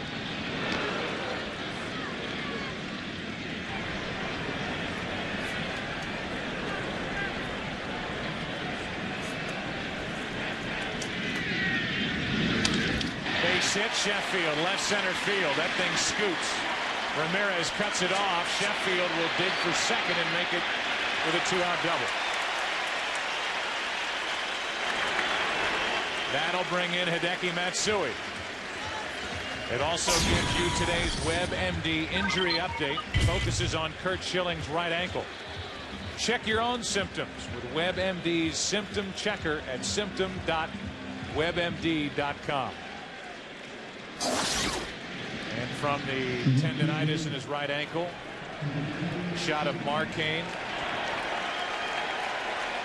to these numbers: 3 innings, 6 runs on 6 hits, 2 walks. One thing you don't have to do if you throw a knuckleball is pitch around the hitter. The knuckleball will pitch around the hitter naturally. That's why they're not walking Matsui here. Matsui's had 3 at-bats. He has a pair of doubles, 4 RBIs, 2 runs scored, and the time he made an out, he flew the ball to the wall in left field.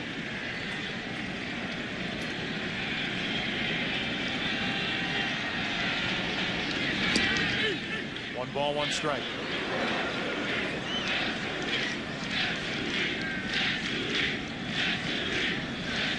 The Red Sox in the 7th will have the top of the order: Damon, Bellhorn, Ramirez.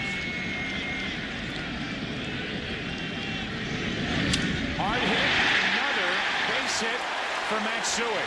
Here comes Sheffield. They'll hold Matsui to a single, another RBI, and that's 5 on the night. It's 8-0.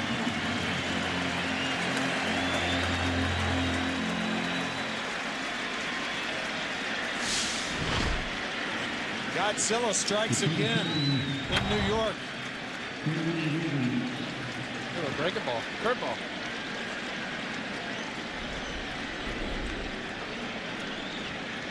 Down and in. That's pretty much where most left-handers like it. As much as Wakefield throws his knuckleball 60% of the time. Down and in curveball. Strike 1 to Bernie Williams. Williams 1 for 3 with an RBI single and 2 groundouts.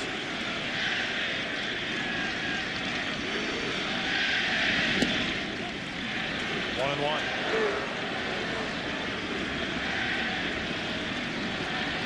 It's been the Matsui-Mussina show so far for the Yankees. Tying an ALCS record with his 5th RBI tonight as Williams went around. Strike 2.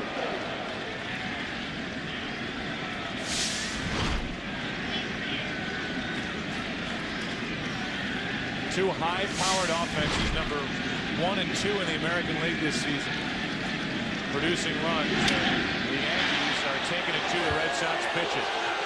Nice running catch by Ramirez to end the 6th.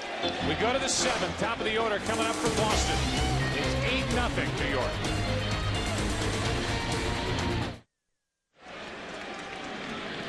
Mike Mussina back for the 7th inning, facing Johnny Damon, who has had 2 at-bats, 2 strikeouts. Strike 1. 7 strikeouts on the night for Mussina. The most productive offense in the American League has been completely shut down tonight by Mike Mussina.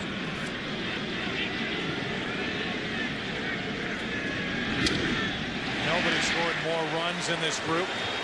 They hit 32 home runs this season against Yankee pitching. Tonight, I would say only 1 hard hit ball, and that was Bellhorn back in the 1st. If a guy breaks it up, it'll be a guy like Damon because he's such a good 2-strike hitter.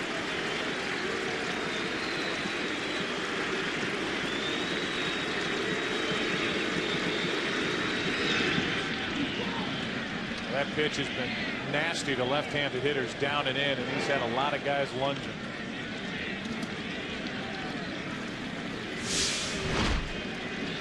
Well, it's so sharp. You're right, Joe. In many instances with a knuckle curve, when it comes out of the pitcher's hand, it looks like a fastball.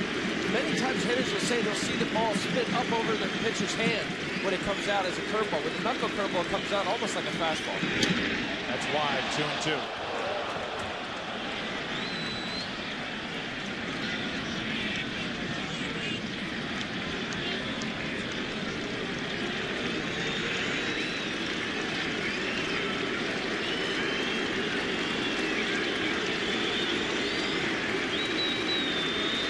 On 2-2. Damon strikes out. 8 strikeouts for Mussina. The knuckle curve out of the strike zone down gets Damon.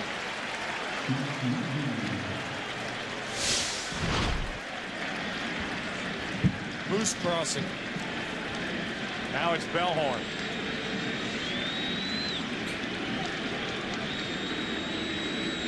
Top of the 7th inning, game 1. Yankees lead 8-0. Bellhorn, strike 1.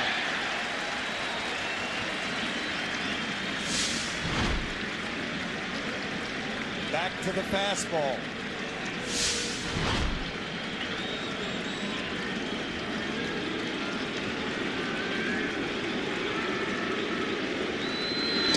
Strike 2.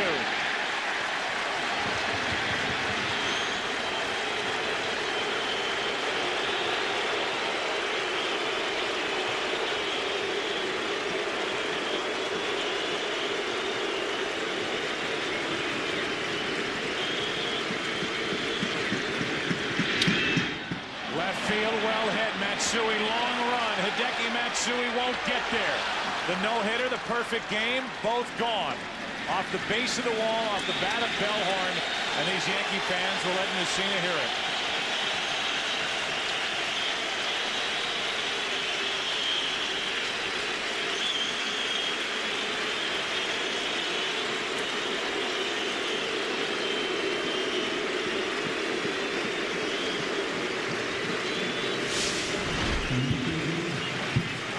I'm surprised at the selection. Here's a guy who struck out 177 times during the year. He had an 0-2 count. Clearly, Moose didn't want to throw it there. But you would think of expansive pitching would be off speed as opposed to a fastball. I know he was trying to thread it away, but I'm surprised at that pitch selection. It is about execution, and it was more outer half than off the plate. But as good as his knuckle curveball has been, I'm surprised at that selection. It goes as a one-out double for Bellhorn, and now Manny Ramirez.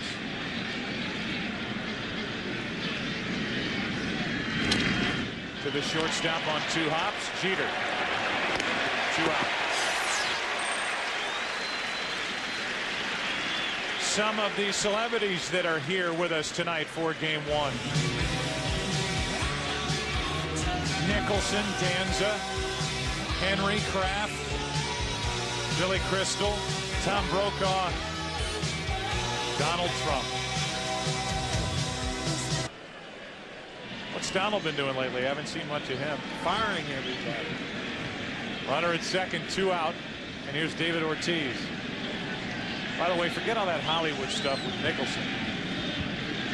He's from Neptune, New Jersey, down the shore. You know what the boss says. That's the first Springsteen reference. And we're past the 6th inning point. I'm very impressed with you, Al. What does he say? Down the shore, everything's all right. Me and my baby on a Saturday night. Runner at second, 2 out, 1 ball, no strikes. On Ortiz. Out in front, 1-1. Asbury Park near Neptune. I don't know. Is it near Neptune? That's where he's from. It's a big rival.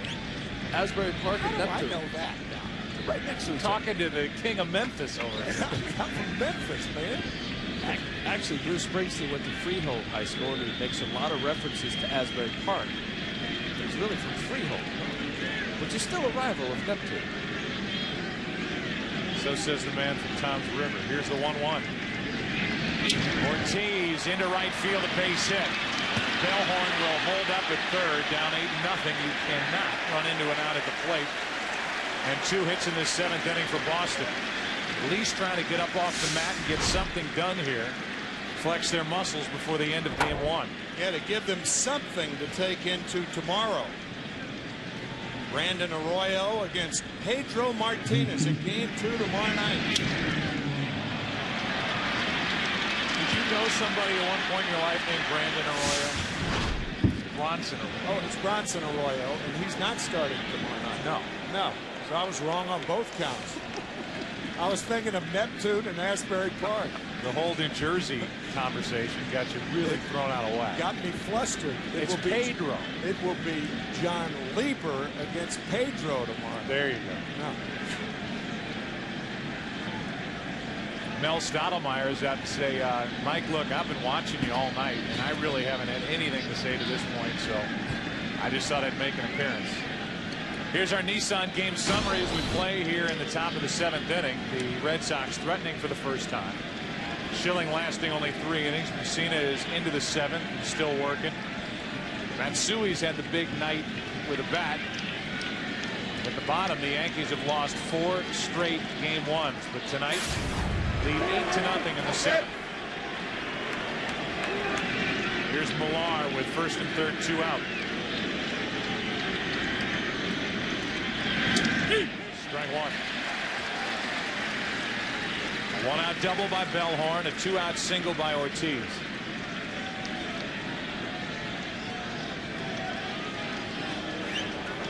Daniel Sturt's getting loose for the Yankees.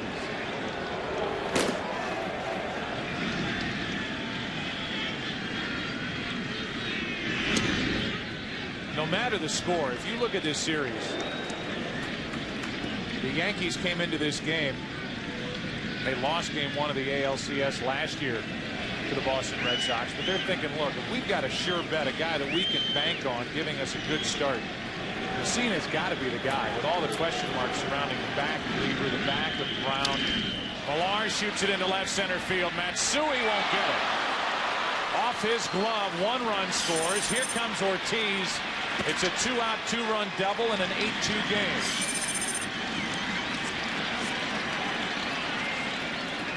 Matsui almost got there, and Millar puts the Red Sox on the board. Well, Matsui touching this ball allows Ortiz to score.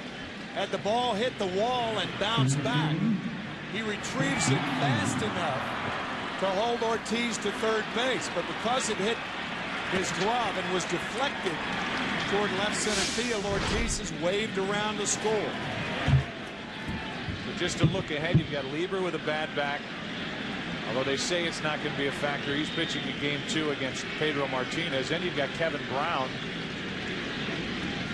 As that pitch squirts away, and Millar was on his toes, goes over to third. And he's 90 feet away with 2 out. Kevin Brown with a broken left hand during the season. Clearly a cross-up. Oh. There hasn't been too many people at second base, so maybe they use different signs, and Posada and Messina have to get on the same page there, obviously. It's a pass ball, and the cross-up goes in the category of pass ball on a pitch that is called a strike. Messina got the strike on that pitch, even though it got away. How many times do you get a strike on a wild pitch or a pass ball? Rarely. The one that hits the catcher in the chest. Wasn't caught. Here's an 0-1. Dixon with a base hit into center field. It's 8-3.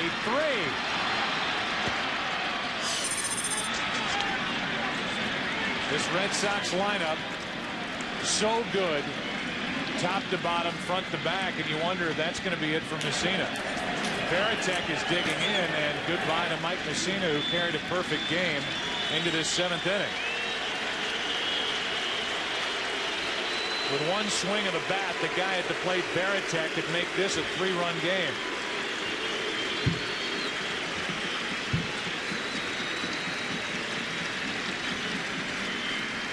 So Sturtz pops out of that bullpen as they salute Messina.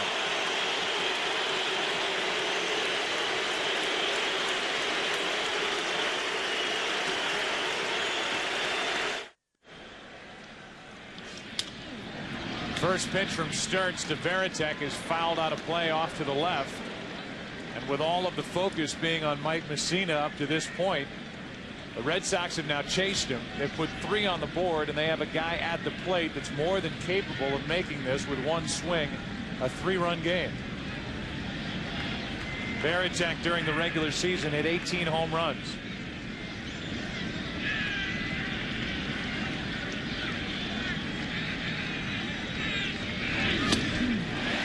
High heat, 95 miles per hour, 0-2.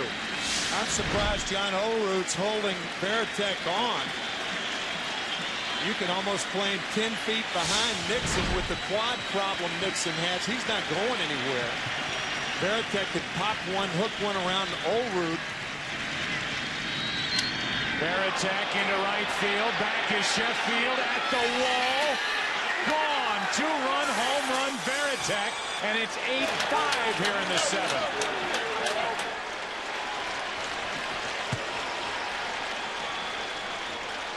A 5-run 7th inning that still isn't over, and the Red Sox are right back in it. His first hit at Yankee Stadium this year, a 2-run shot by Varitek, who's now 1 for 37 in this ballpark. Boom, and the Red Sox are indeed back in this game. How about that? Which, if you want to go back to the 4th inning, with Derek Jeter, when he tried to push bunt to move Lofton over, with a 6-0 lead, you knew that they thought the capability of what the Red Sox are doing right now. I don't think there's any doubt, and they learned the hard way during the regular season. They were not putting this game in the win column already, and Mike Messina has gone from flirting with history to sitting there sweating in the dugout bench as he hands it over to Sturts in this Yankee bullpen. We showed you earlier that Mariano Rivera is back in that bullpen, and he may very well be needed before the end of this night. Cabrera with 2 out and an 0-2 count. I think if you're Joe Torre, you're thinking Tom Gordon in the 8th, Mariano Rivera in the 9th. In last inning, no way was he thinking that way.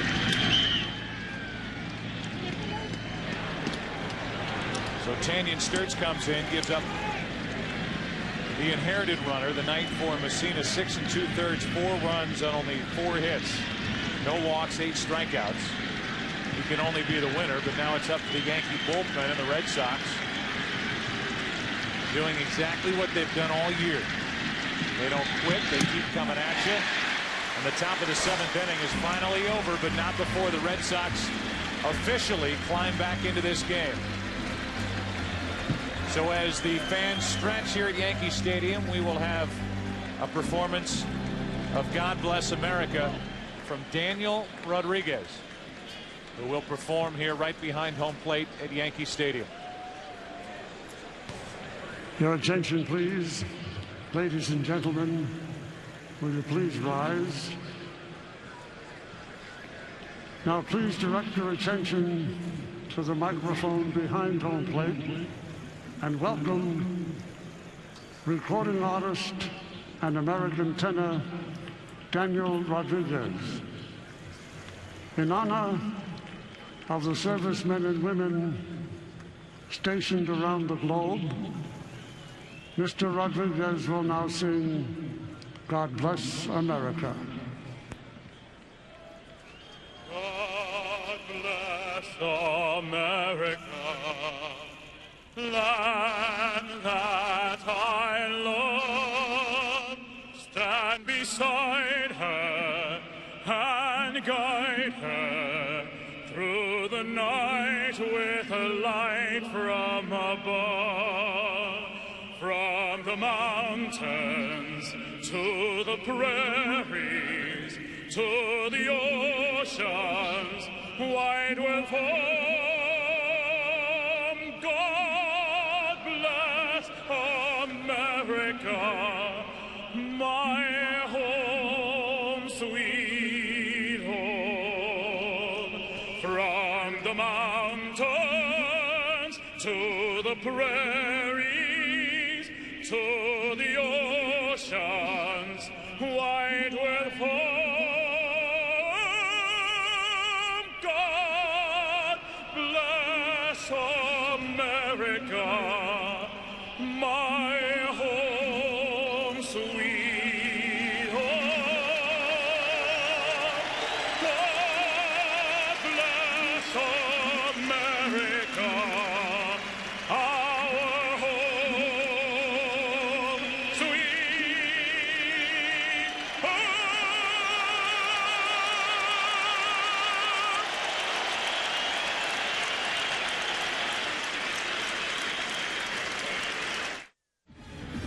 During the break, we had Tim Wakefield being relieved of his duties out on the mound.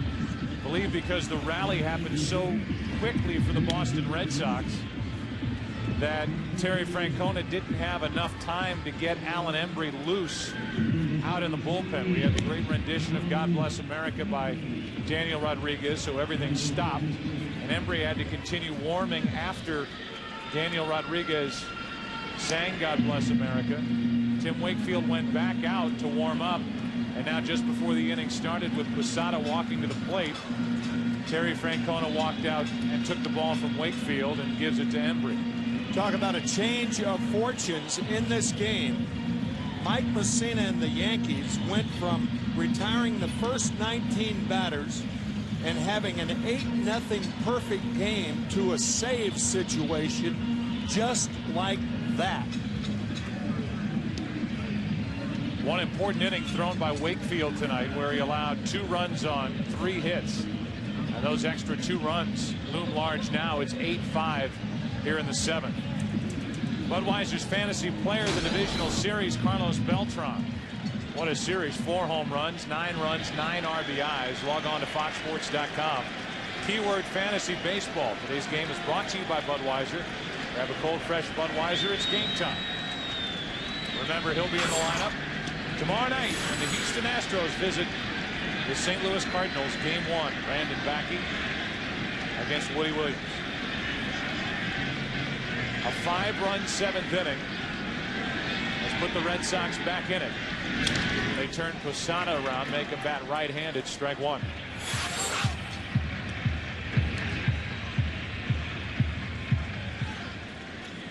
The Red Sox in the 8th will have Miller, Damon, and Bellhorn.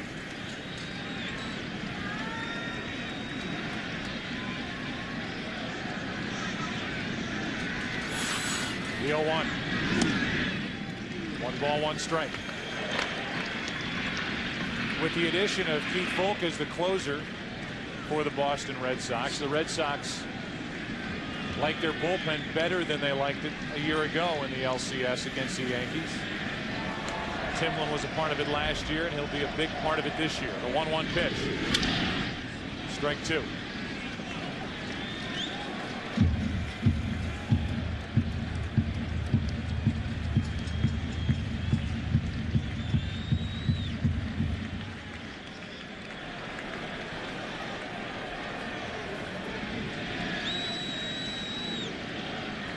Posada tonight has been hit by a pitch. He's grounded out. He's hit a sac fly. Good rip, still 1-2. Joe, you brought up an interesting point about tack-on runs. A lot of times when a team has an 8-0 lead, you don't have a tendency to give the importance to that 6th, 7th, 8th run like you would when a team comes back and scores 5 runs. Well, the 2 runs that were scored against Wakefield is huge. And at the time, you don't think about it because nobody was even sniffing a hit against Messina. If you go back 75 years ago today, in the history books, you'll find the largest deficit overcome in postseason history. 8 runs, October 12th, 1929, by the Philadelphia A's. The year the stock market crashed. Here's a 2-2 pitch.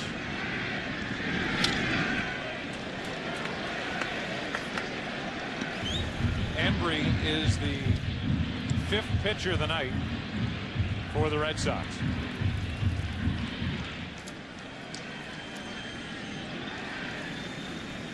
I have not seen Gordon getting loose yet for the Yankees out in their bullpen, which is interesting. Yeah, I was a bit surprised at that myself. To the right side for Bellhorn. Stays down on it. 1 out. Well, you want to turn Posada around anytime you get that chance. He has clearly more power from the right side, from the left side. And here with him being turned around, you got Olerud, who they might have had to make a decision, and then you have Cairo at the bottom of the lineup with Lofton leading off as the #1 hitter. I think that's the reason why he's not up here. Now here's Gordon at least going down, and you start to get loose as that pitch misses down and away. Olerud 1 for 2 with a walk and a single. Perhaps Gordon will start. Excuse me, Joe. Perhaps Joe Torre thinking about the emotional stability of Mariano Rivera and would like to see Sturts get through the 8th and then put Gordon in the save role and not use Rivera unless the game goes extra innings. Yeah, that's what I was thinking about when I said that, but now it's Gordon getting loose with an eye on Miller, Damon, and Bellhorn in the 8th.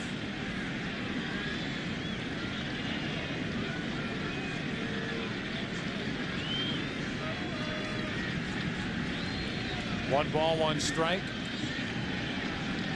Olerud takes it wide. Let's go down to Kenny Albert. Well, Joe, Tanyan Sturts celebrating his 34th birthday today. He grew up in Worcester, Massachusetts, a huge Red Sox fan. He attended 10 straight opening days at Fenway Park. His dad, Ken, finally gave in yesterday, bought his first Yankee cap. It took this long. Sturts was an in-season addition to this Yankee team, and he pitched his way into a serious role in the postseason for Joe Torre. That's to left for Ramirez, who zigzags his way to it. Olerud is gone, 2 out. And Cairo will be the hitter. Gordon was a part of this rivalry from the other side. And he was a part of an LCS against the Yankees back in '99. A year after saving 46 games for the Red Sox. And now his job is to maintain a lead and hand it over to Rivera as Cairo takes ball 1.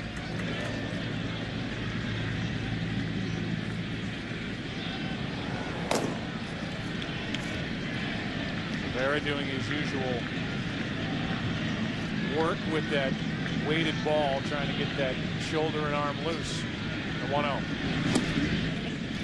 2-0. Just so you know, in save situations against the Boston Red Sox this season, the Yankee bullpen has a 6.75 ERA with 5 blown saves.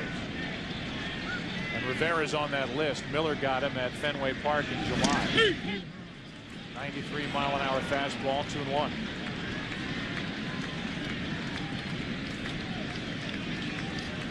That's why when the Yankees scored those 2 runs in the bottom of the 6th, you could hear some TVs being clicked off in New England. In the 7th inning, with 5 in the 7th, turned it back on. Here's a 2-1 pitch. That's a fair ball. Broken bat hit for Cairo. Nixon over to get it. And he holds Cairo to a 2-out single. That was close. That ball was skewering toward the Yankee dugout. Good call. Right over the bag. Called properly fair by Jeff Nelson. It's an interesting move here by Joe Torre, or non-move. You've got the left-handed hitting DH Kenny Lofton at the plate. You have the switch hitting option in Ruben Sierra. And the Yankees at this point have to be in more of an attack offensive mode than, let's say, an inning ago. So it's lefty on lefty, and Embry checks on Cairo.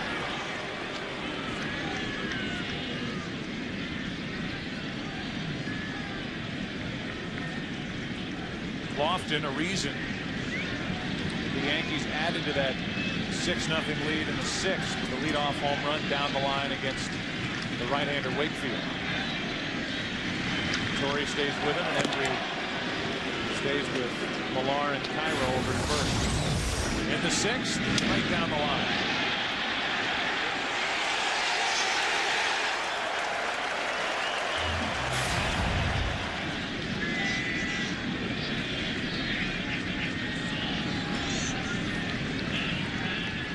Runner at first, 2 out, and ball 1 outside to Lofton.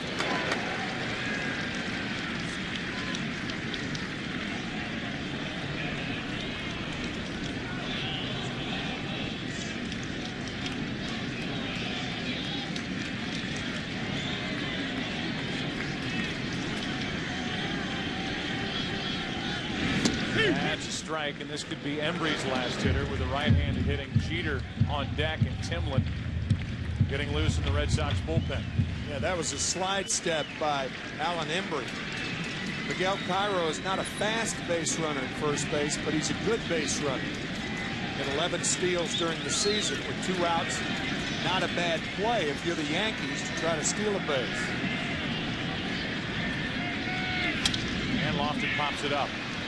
Plenty of time for Ramirez to get there, and Embry pitches a scoreless 7th. Who's coming up for the Red Sox in the 8th inning? It'll be Miller, Damon, Bellhorn. Red Sox down by 3.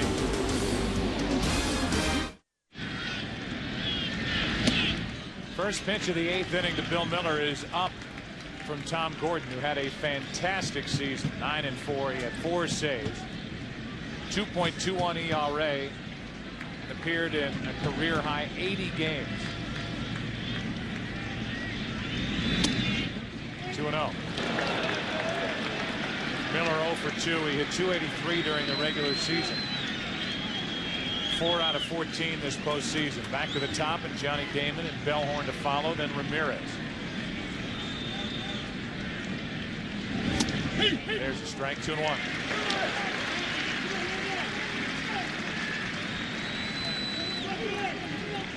It was 8-0. Now it's 8-5.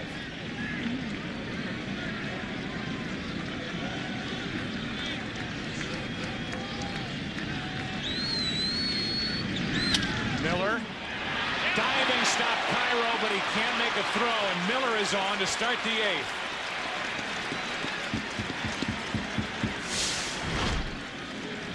Fine stretch by Cairo. The ball came up on him, and in the process of trying to get the ball out of the glove, he dropped it. So Miller with an infield hit to lead off the 8th inning. Coming up on 11 o'clock in the East, we're at Yankee Stadium, game 1 of this ALCS. The Yankees jumped out to the big lead. The Red Sox got 5 runs in the 7th inning and a blink. Hideki Matsui has had a big night. 5 RBIs to tie an ALCS record. Cena was perfect through 6 1/3. But he couldn't get through 7 as Damon takes a strike. Johnny struck out 3 times against Messina, who struck out 8 for the night. Becomes very interesting if the Red Sox can get one more runner on of their next 2. Then you've got Ramirez and Ortiz coming up representing the tying runs. You have to start thinking about, if you're the Yankees, Joe Torre extending Rivera for more than a 1-inning save, which would have been the furthest thing from your mind half an hour ago. My thoughts exactly.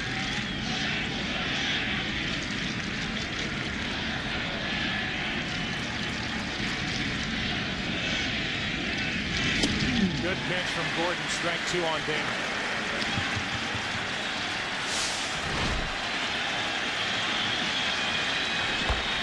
Good quick breaking ball from Gordon.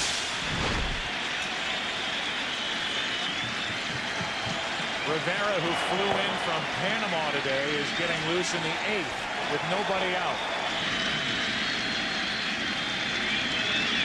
Damon strikes out, 1 out. 4 strikeouts tonight for Johnny Damon. Just a nasty breaking ball. Just drop it off the table. The defensive swing from Damon. Straight down. They called a 12-6er, stayed on the outer half. Great pitch. Damon would agree, and now with 1 on, 1 out, Bellhorn stands in, marked 1 for 3. His double broke up the perfect game last inning. And he pops up here into left field. Slicing to Matsui, 2 out. We talked about Rivera early, and he appeared when we hit the 3rd inning here, and that's right about when we expected Mariano Rivera to get to Yankee Stadium. He gets a hug from Alex Rodriguez. And then in the 5th inning, he arrived out in the bullpen getting hugs from his teammates and coaches out there. And a huge ovation from this crowd at Yankee Stadium as he popped into that bullpen, and now he's loosening here in the 8th. Here is Manny Ramirez. Ball 1. Manny has been quiet all night. He has not gotten the ball out of the infield. Remember, he has tremendous power the other way. And here at Yankee Stadium, a short porch in right field. Either way, in my mind, this should be Gordon's last hitter, one way or the other. You've got 2 out in the inning. You've got Rivera getting loose in the bullpen, and if Ramirez reaches, Ortiz would bat here in the 8th inning, representing the tying run. You know Joe Torre wants Rivera on the mound in that situation. Yep.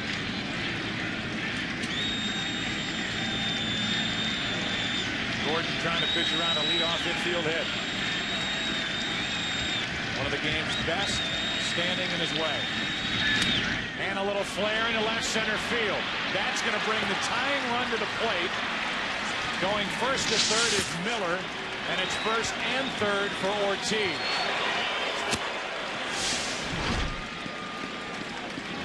I think Jorge Posada encouraged to go out in front of home plate, slow things down to give Rivera a chance as the tying run potentially comes up in the person of David Ortiz, and he has killed the Yankees.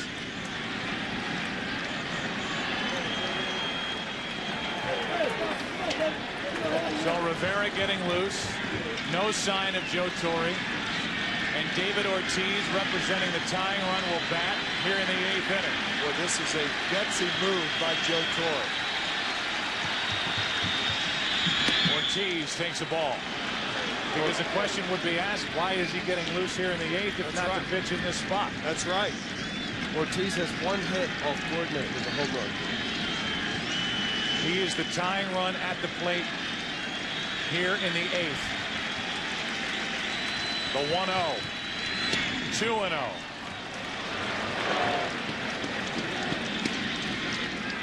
So Ortiz will be sitting on something. Millar waits on deck. Ortiz with great power the other way, as he proved on Friday, and he clinched it for Boston. A 2-0 pitch. Big swing, 2-1. Here it is off Washburn.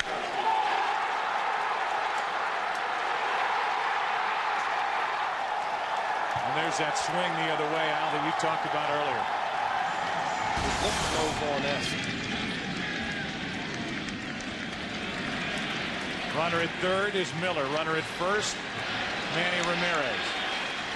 But the man on the spot, Ortiz for the Red Sox, Gordon for the Yankees.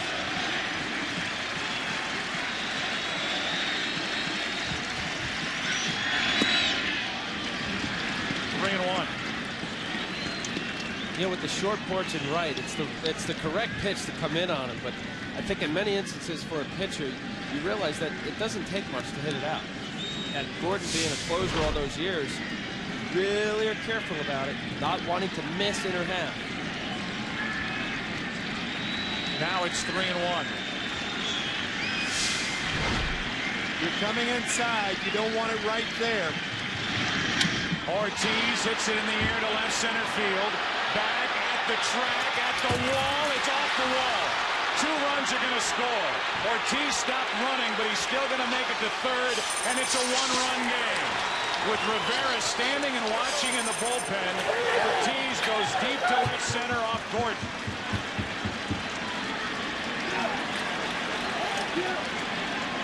And Ortiz came within a matter of feet of making this comeback complete and getting it out of here for an 8-8 score. Joe Torre, over the last 9 years, has made a ton of proper moves for the New York Yankees, but this is not one of them. Clearly. I say feet. I mean, what is it? How much did this miss? A, the glove of Matsui, and B, getting out of the park. The Red Sox at one point trail 8-0. It's now 8-7 with the tying run 90 feet away. Rivera, one of the best in postseason history, coming in. Millard coming up for Boston.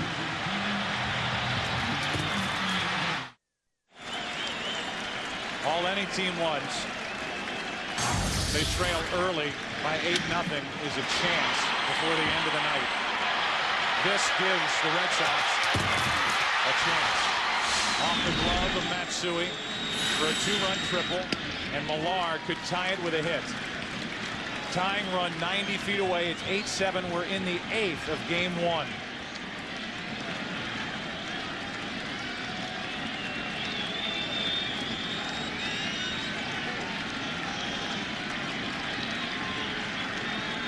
A 1-0. 2-0. There would probably be a pinch runner for David Ortiz if there were none or one out. But with 2 out, you go on the theory that, for the most part, it's going to take a base hit to score him anyway. Since the start of 2002, Rivera has blown 5 saves against Boston. Millard missed it by 22-1. And if you go back to 2001, he's blown 7 in 22 chances, 14 in 170 to the rest of Major League Baseball. Trying to save it here. Tying run at third, 2 out, 8-7 in the 8th. Millard pops it up.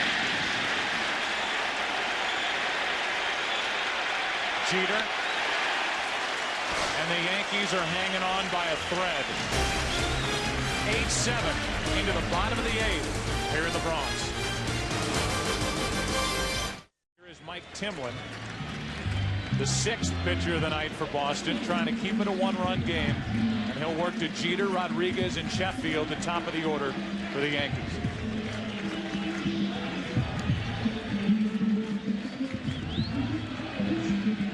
The Red Sox looking ahead in the 9th inning will have Nixon, Varitek, Cabrera. If anybody gets on, Bill Miller. Miller, who has already won a game this season against Rivera at Fenway Park. So much for a laugher from either of these teams in this series.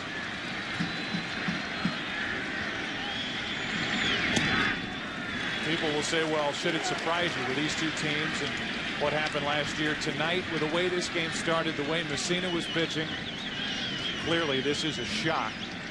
And the Boston Red Sox, to their credit, and this is to no one's surprise, didn't quit. They kept on coming. And here they are, 1 run down in the 8th. As Jeter grounds to short, Cabrera backed up and gets his man, 1 out.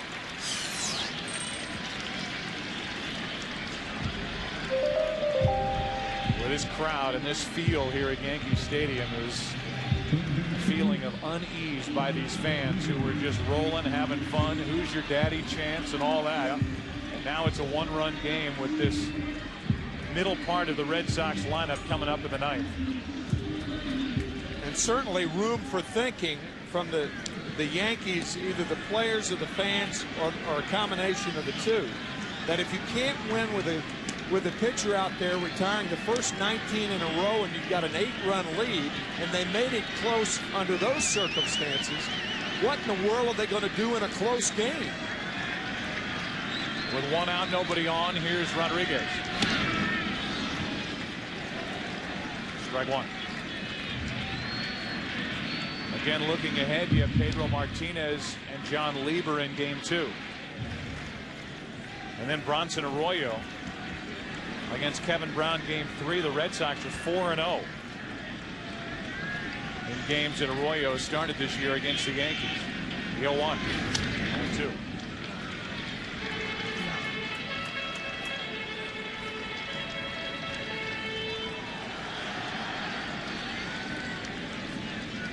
This was the matchup, even with Schilling involved. Who knew how his ankle would respond and how he would pitch?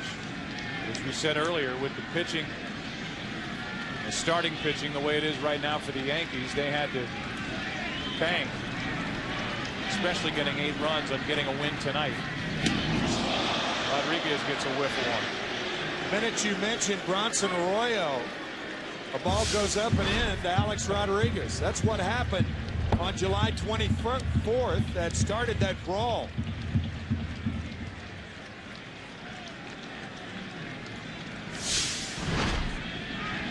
On purpose or not, that gets the attention of Alex Rodriguez. Up and in, down and away, 2-2. 0-2, purpose pitch. Exactly. That was the purpose of it, to go up and in. Trying to drill that outside corner the next pitch, and Timlin missed. It's 2-2. Rodriguez hits a line drive, base hit to left.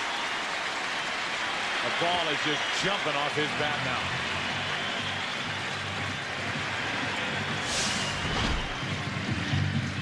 Oh, do hitters love this when they're knocked down and then hit a rope.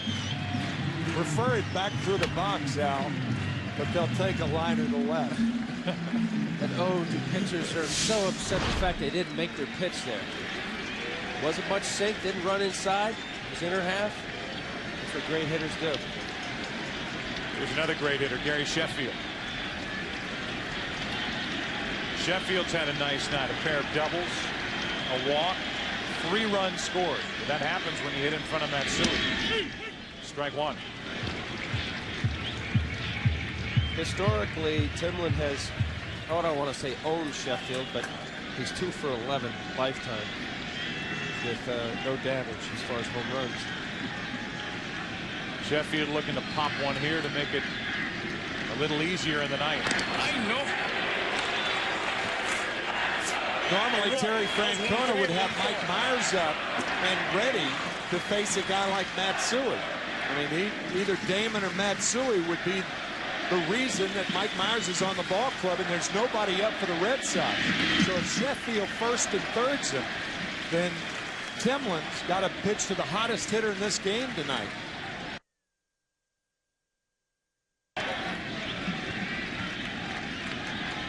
Well, right now, Francona is showing that he's not really a matchup guy in the sense of batting averages against and left and right. He's going with his guy. 1 on, 1 out, 1 ball, 1 strike. That's foul. Well, you might say, well, if Mike Myers gets Matsui out, who's he? You know, he can only pitch to 1 lefty or something. Derek Lowe is in the bullpen, and Terry told us before the game that Lowe would be his second starter if the game went extra innings. He'd be the guy. They'd have Myers left down there. Javier Vasquez is at least getting some throwing in, which at this point is all you can imagine him doing, is stretching out. The 1-2 is too far inside. 2-2. The Red Sox have Arroyo listed in their bullpen tonight with Lowe and Folk.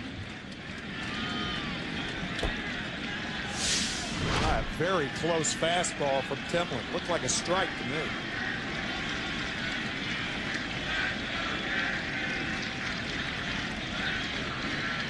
Sheffield on 2-2. Runner Rodriguez goes, and Sheffield fouls. Just a reminder, as you look at this jump by Alex Rodriguez. Coming up next, your late local news, except on the West Coast.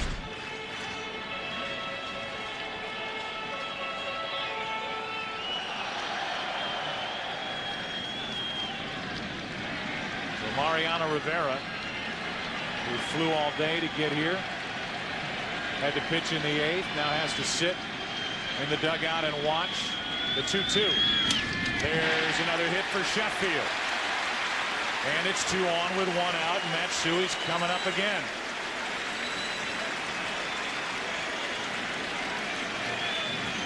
Matsui has been retired once, and that was on a fly ball to left. In the first inning, went down to get it, an RBI double. He scored on a hit by Bernie Williams. Then with his sacks jammed, a 3-run double off the right field wall. And in the 6th inning, one of those tack-on runs, which right now is the difference in this game. That made it 8-0 by virtue of that RBI single down the right field line with 2 out by Matsui to score Sheffield. The Yankees still have a lead.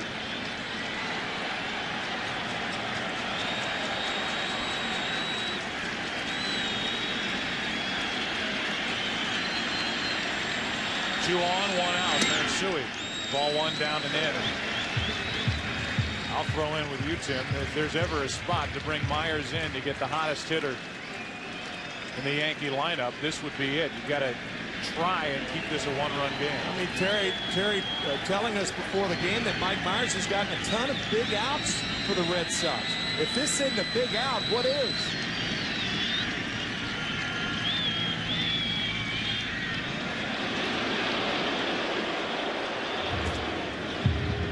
Keith Folk, the closer for the Red Sox, is getting loose now, but with Matsui at the plate, he could do the big damage. 2 on, 1 out. 8-7 New York in the 8th.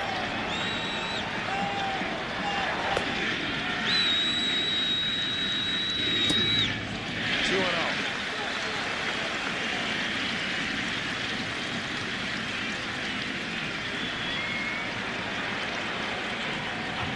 Back-to-back hits by Rodriguez and Sheffield. 2 balls, no strikes on Matsui. Could own a new ALCS record for RBIs in a game.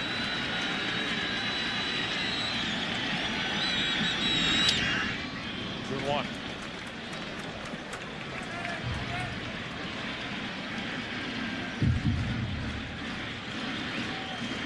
With Timlin's strength being a sinker ball pitcher, he's always 1 pitch away from getting out of it with a double play. Matsui led the American League in double play balls last year. He's learned to cope with that 2-seamer a little better this year. That's why his average has improved. Something he didn't see a lot in Japan.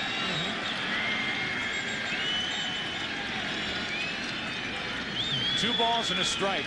Matsui trying to do it again for the Yankees. On the outside corner. Good pitch. 2-2.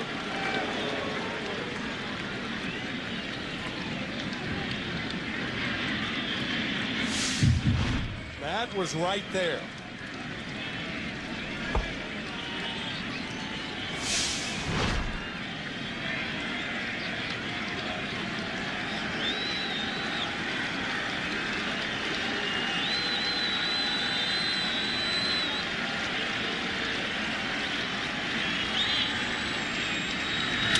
Matsui is jammed and he pops it up. Cabrera out to get it. 2 out. Timlin gets the big out, gets Matsui, and Bernie Williams will walk in as a hitter. That's a terrific job by Timlin after falling behind 2-0. He got the foul ball, the good pitch on the outside, and then he bites a fastball right in on the fist of Matsui.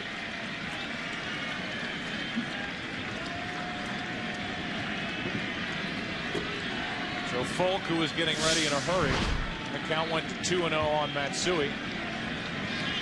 And ease up a little bit out of the bullpen as Bernie Williams stands in with 2 on, 2 out.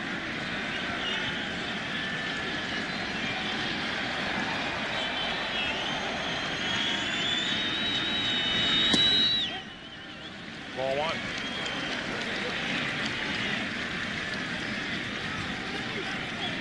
The numbers for Bernie Williams in his career against Timlin.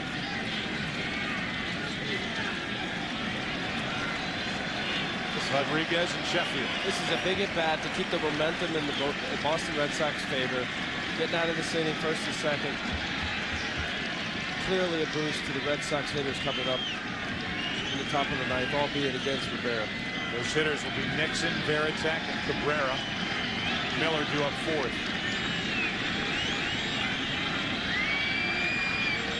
1-0. In the air to left field. Ramirez back. Manny Ramirez can't get it. Over his head. 2 runs are going to score. The throw is cut off. Williams is safe, and it's 10-7.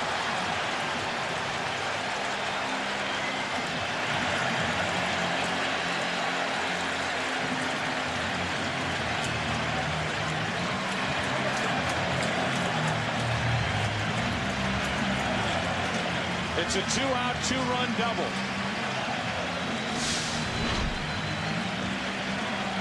Bernie Williams hits it very well over the head of Manny Ramirez, and Terry Francona telling us before the game, before the night's over, we may have a trail of cutoff men defensively, but we'll just have to deal with it. 1, 2, and now Kevin Millar comes over, and Bernie Williams, who should have been out at third base, gets to third without a play.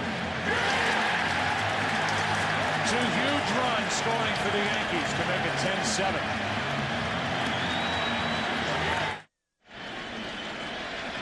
Keith Folk comes out of the bullpen for Boston.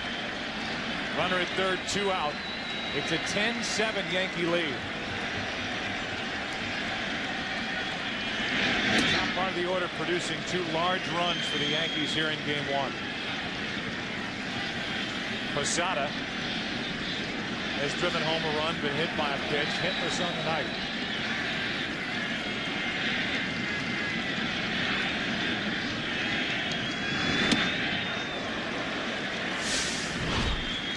Go back to that play, Manny Ramirez. Well, outfielders are taught to turn around, figure out where the ball is, how far over your head, and run, and then turn to see where the ball is. And Manny was watching and running while he was trying to get the ball, and that's not how you do it. There's a pitch that misses for ball 3, 3-0.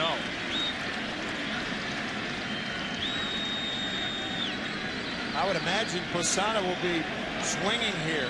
He gets a fastball on the inside part. It's a changeup. Rio changeup, Posada. So Folk was thinking like you were. 3-1. Another run 90 feet away for the Yankees as Posada hits a soft liner to Miller. It's a 10-7 Yankee lead. And 10-7 instead of 8-7 because of this off the bat of Bernie Williams and over the glove of Manny Ramirez. Yankees lead by 3, 9th inning, game 1. The Yankees trying to hold on and win game number 1 of this ALCS. An 88-2 record in the regular season when leading after the 8th inning. 2 losses to the Red Sox. Nixon leads it off against Rivera. Goes after the first pitch and pops it up. Jeter hauls in out number 1. Rivera entered in the 8th inning with a tying run at third, 2 out. Got Millar to pop up to short. Now gets Nixon with 1 pitch here in the 9th. Here's Veritek.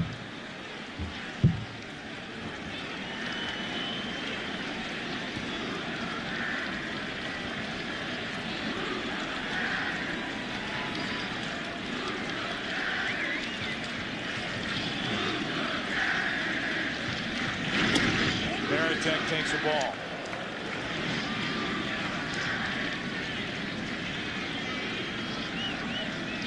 Cabrera on deck, then Miller.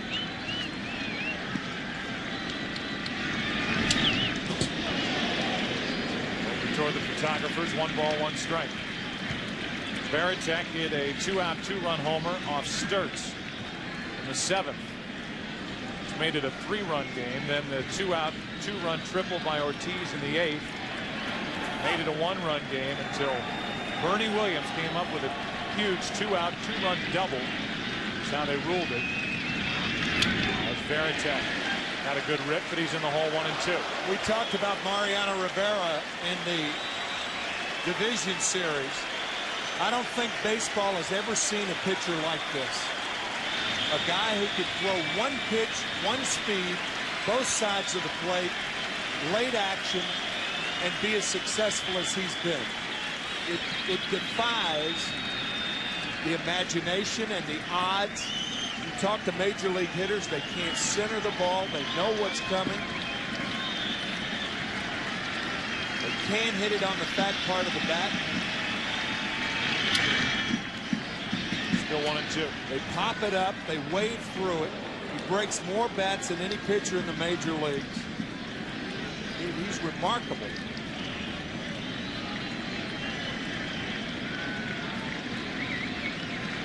He has the lowest ERA in postseason history, 0.71 coming into tonight. Veritek hits it back toward us. You know, Timmy, you're exactly right. And for as long as he's done it, you see out of his hand, he throws a cut fastball. You hear a lot about it. You can see the rotation on it. It's very tight. It looks like a fastball. If you see it around a little bit, kind of like a football. If you were to see how it cuts a little, it's not a slider, doesn't have a slider dot, but cuts. And it's hard to vary as to where the ball is going to end up. And that's why they can't center it. The 1-2. Posada this time. 2-2. That one took off. I'd throw a cutter, not as nearly as hard as him, much slower, but off center of the ball and throw it like a fastball. In many instances, pitchers will try to. That ball was down. That's why Veritek centered it. Take another look at this pitch to Veritek. Trying to come in. Middle down, yeah. That cutter probably didn't cut as much. But as a result of the pitch looking like a fastball and cutting late, Rivera's able to vary the speed and the break. So by increasing velocity, we'll cut the break, and he has the ability to either keep it at the belt or have it drop a little bit like a true slider. But the way it comes out of his hand, it looks like a fastball. That's why they're not able to center it. He's done it for so many years. And the fact that he's throwing 94, 95 miles an hour, that's a tough pitch to hit. Not many people throw that pitch. Rivera now with Cabrera, and he grounds one through the left side, and the tying run will come up for the Red Sox. And it's the guy who got him in July back at Fenway Park, Bill Miller. Saturday, July 24th, that brawl game that started late, Bill Miller took Rivera out into right center. A 3-run ninth inning and a victory for the Red Sox. In this case, Miller represents the tying run. The Red Sox will not go away. Ball one. And that double by Bernie Williams. Add-on runs.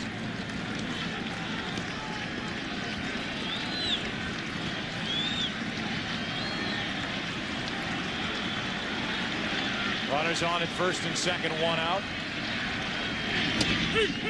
Strike is called on the inside corner. 1 ball, 1 strike on Miller. That was a big break for Rivera. That's a questionable call. You could see Posada setting up inside. Miller thought it was inside. Very, very close. The 1-1. 2 balls and a strike. Miller seems to be getting a pretty good look at these pitches from Rivera. Once again, 75 years ago today, the largest deficit overcome in postseason history. Philadelphia A's, Game 4 of the World Series, 8 runs, 1929. So 1.8-0 Yankees here. It's now 10-7, 2 on, 1 out, 9th inning. And Miller rips it foul. Pitch was up and Miller jumped on it.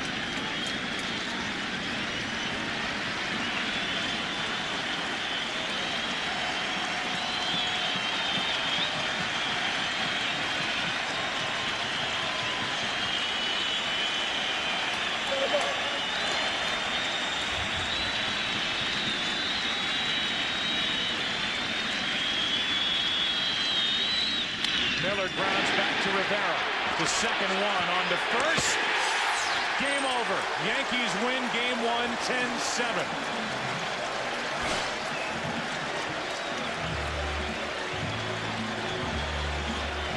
The 31st postseason save for Mariano Rivera, the end of his long day, which started in Panama. Flying nearly 5 hours to get here, arrived in the 3rd inning. Who knew back in the 6th inning when the Yankees had made it 8-0 that they would call on Rivera for a 4-out save tonight. Ending it all by chewing up the bat of Bill Miller, and along with everything else, Rivera, an excellent fielder. A strike to Jeter, who completes a double play to end it. What a day for that man.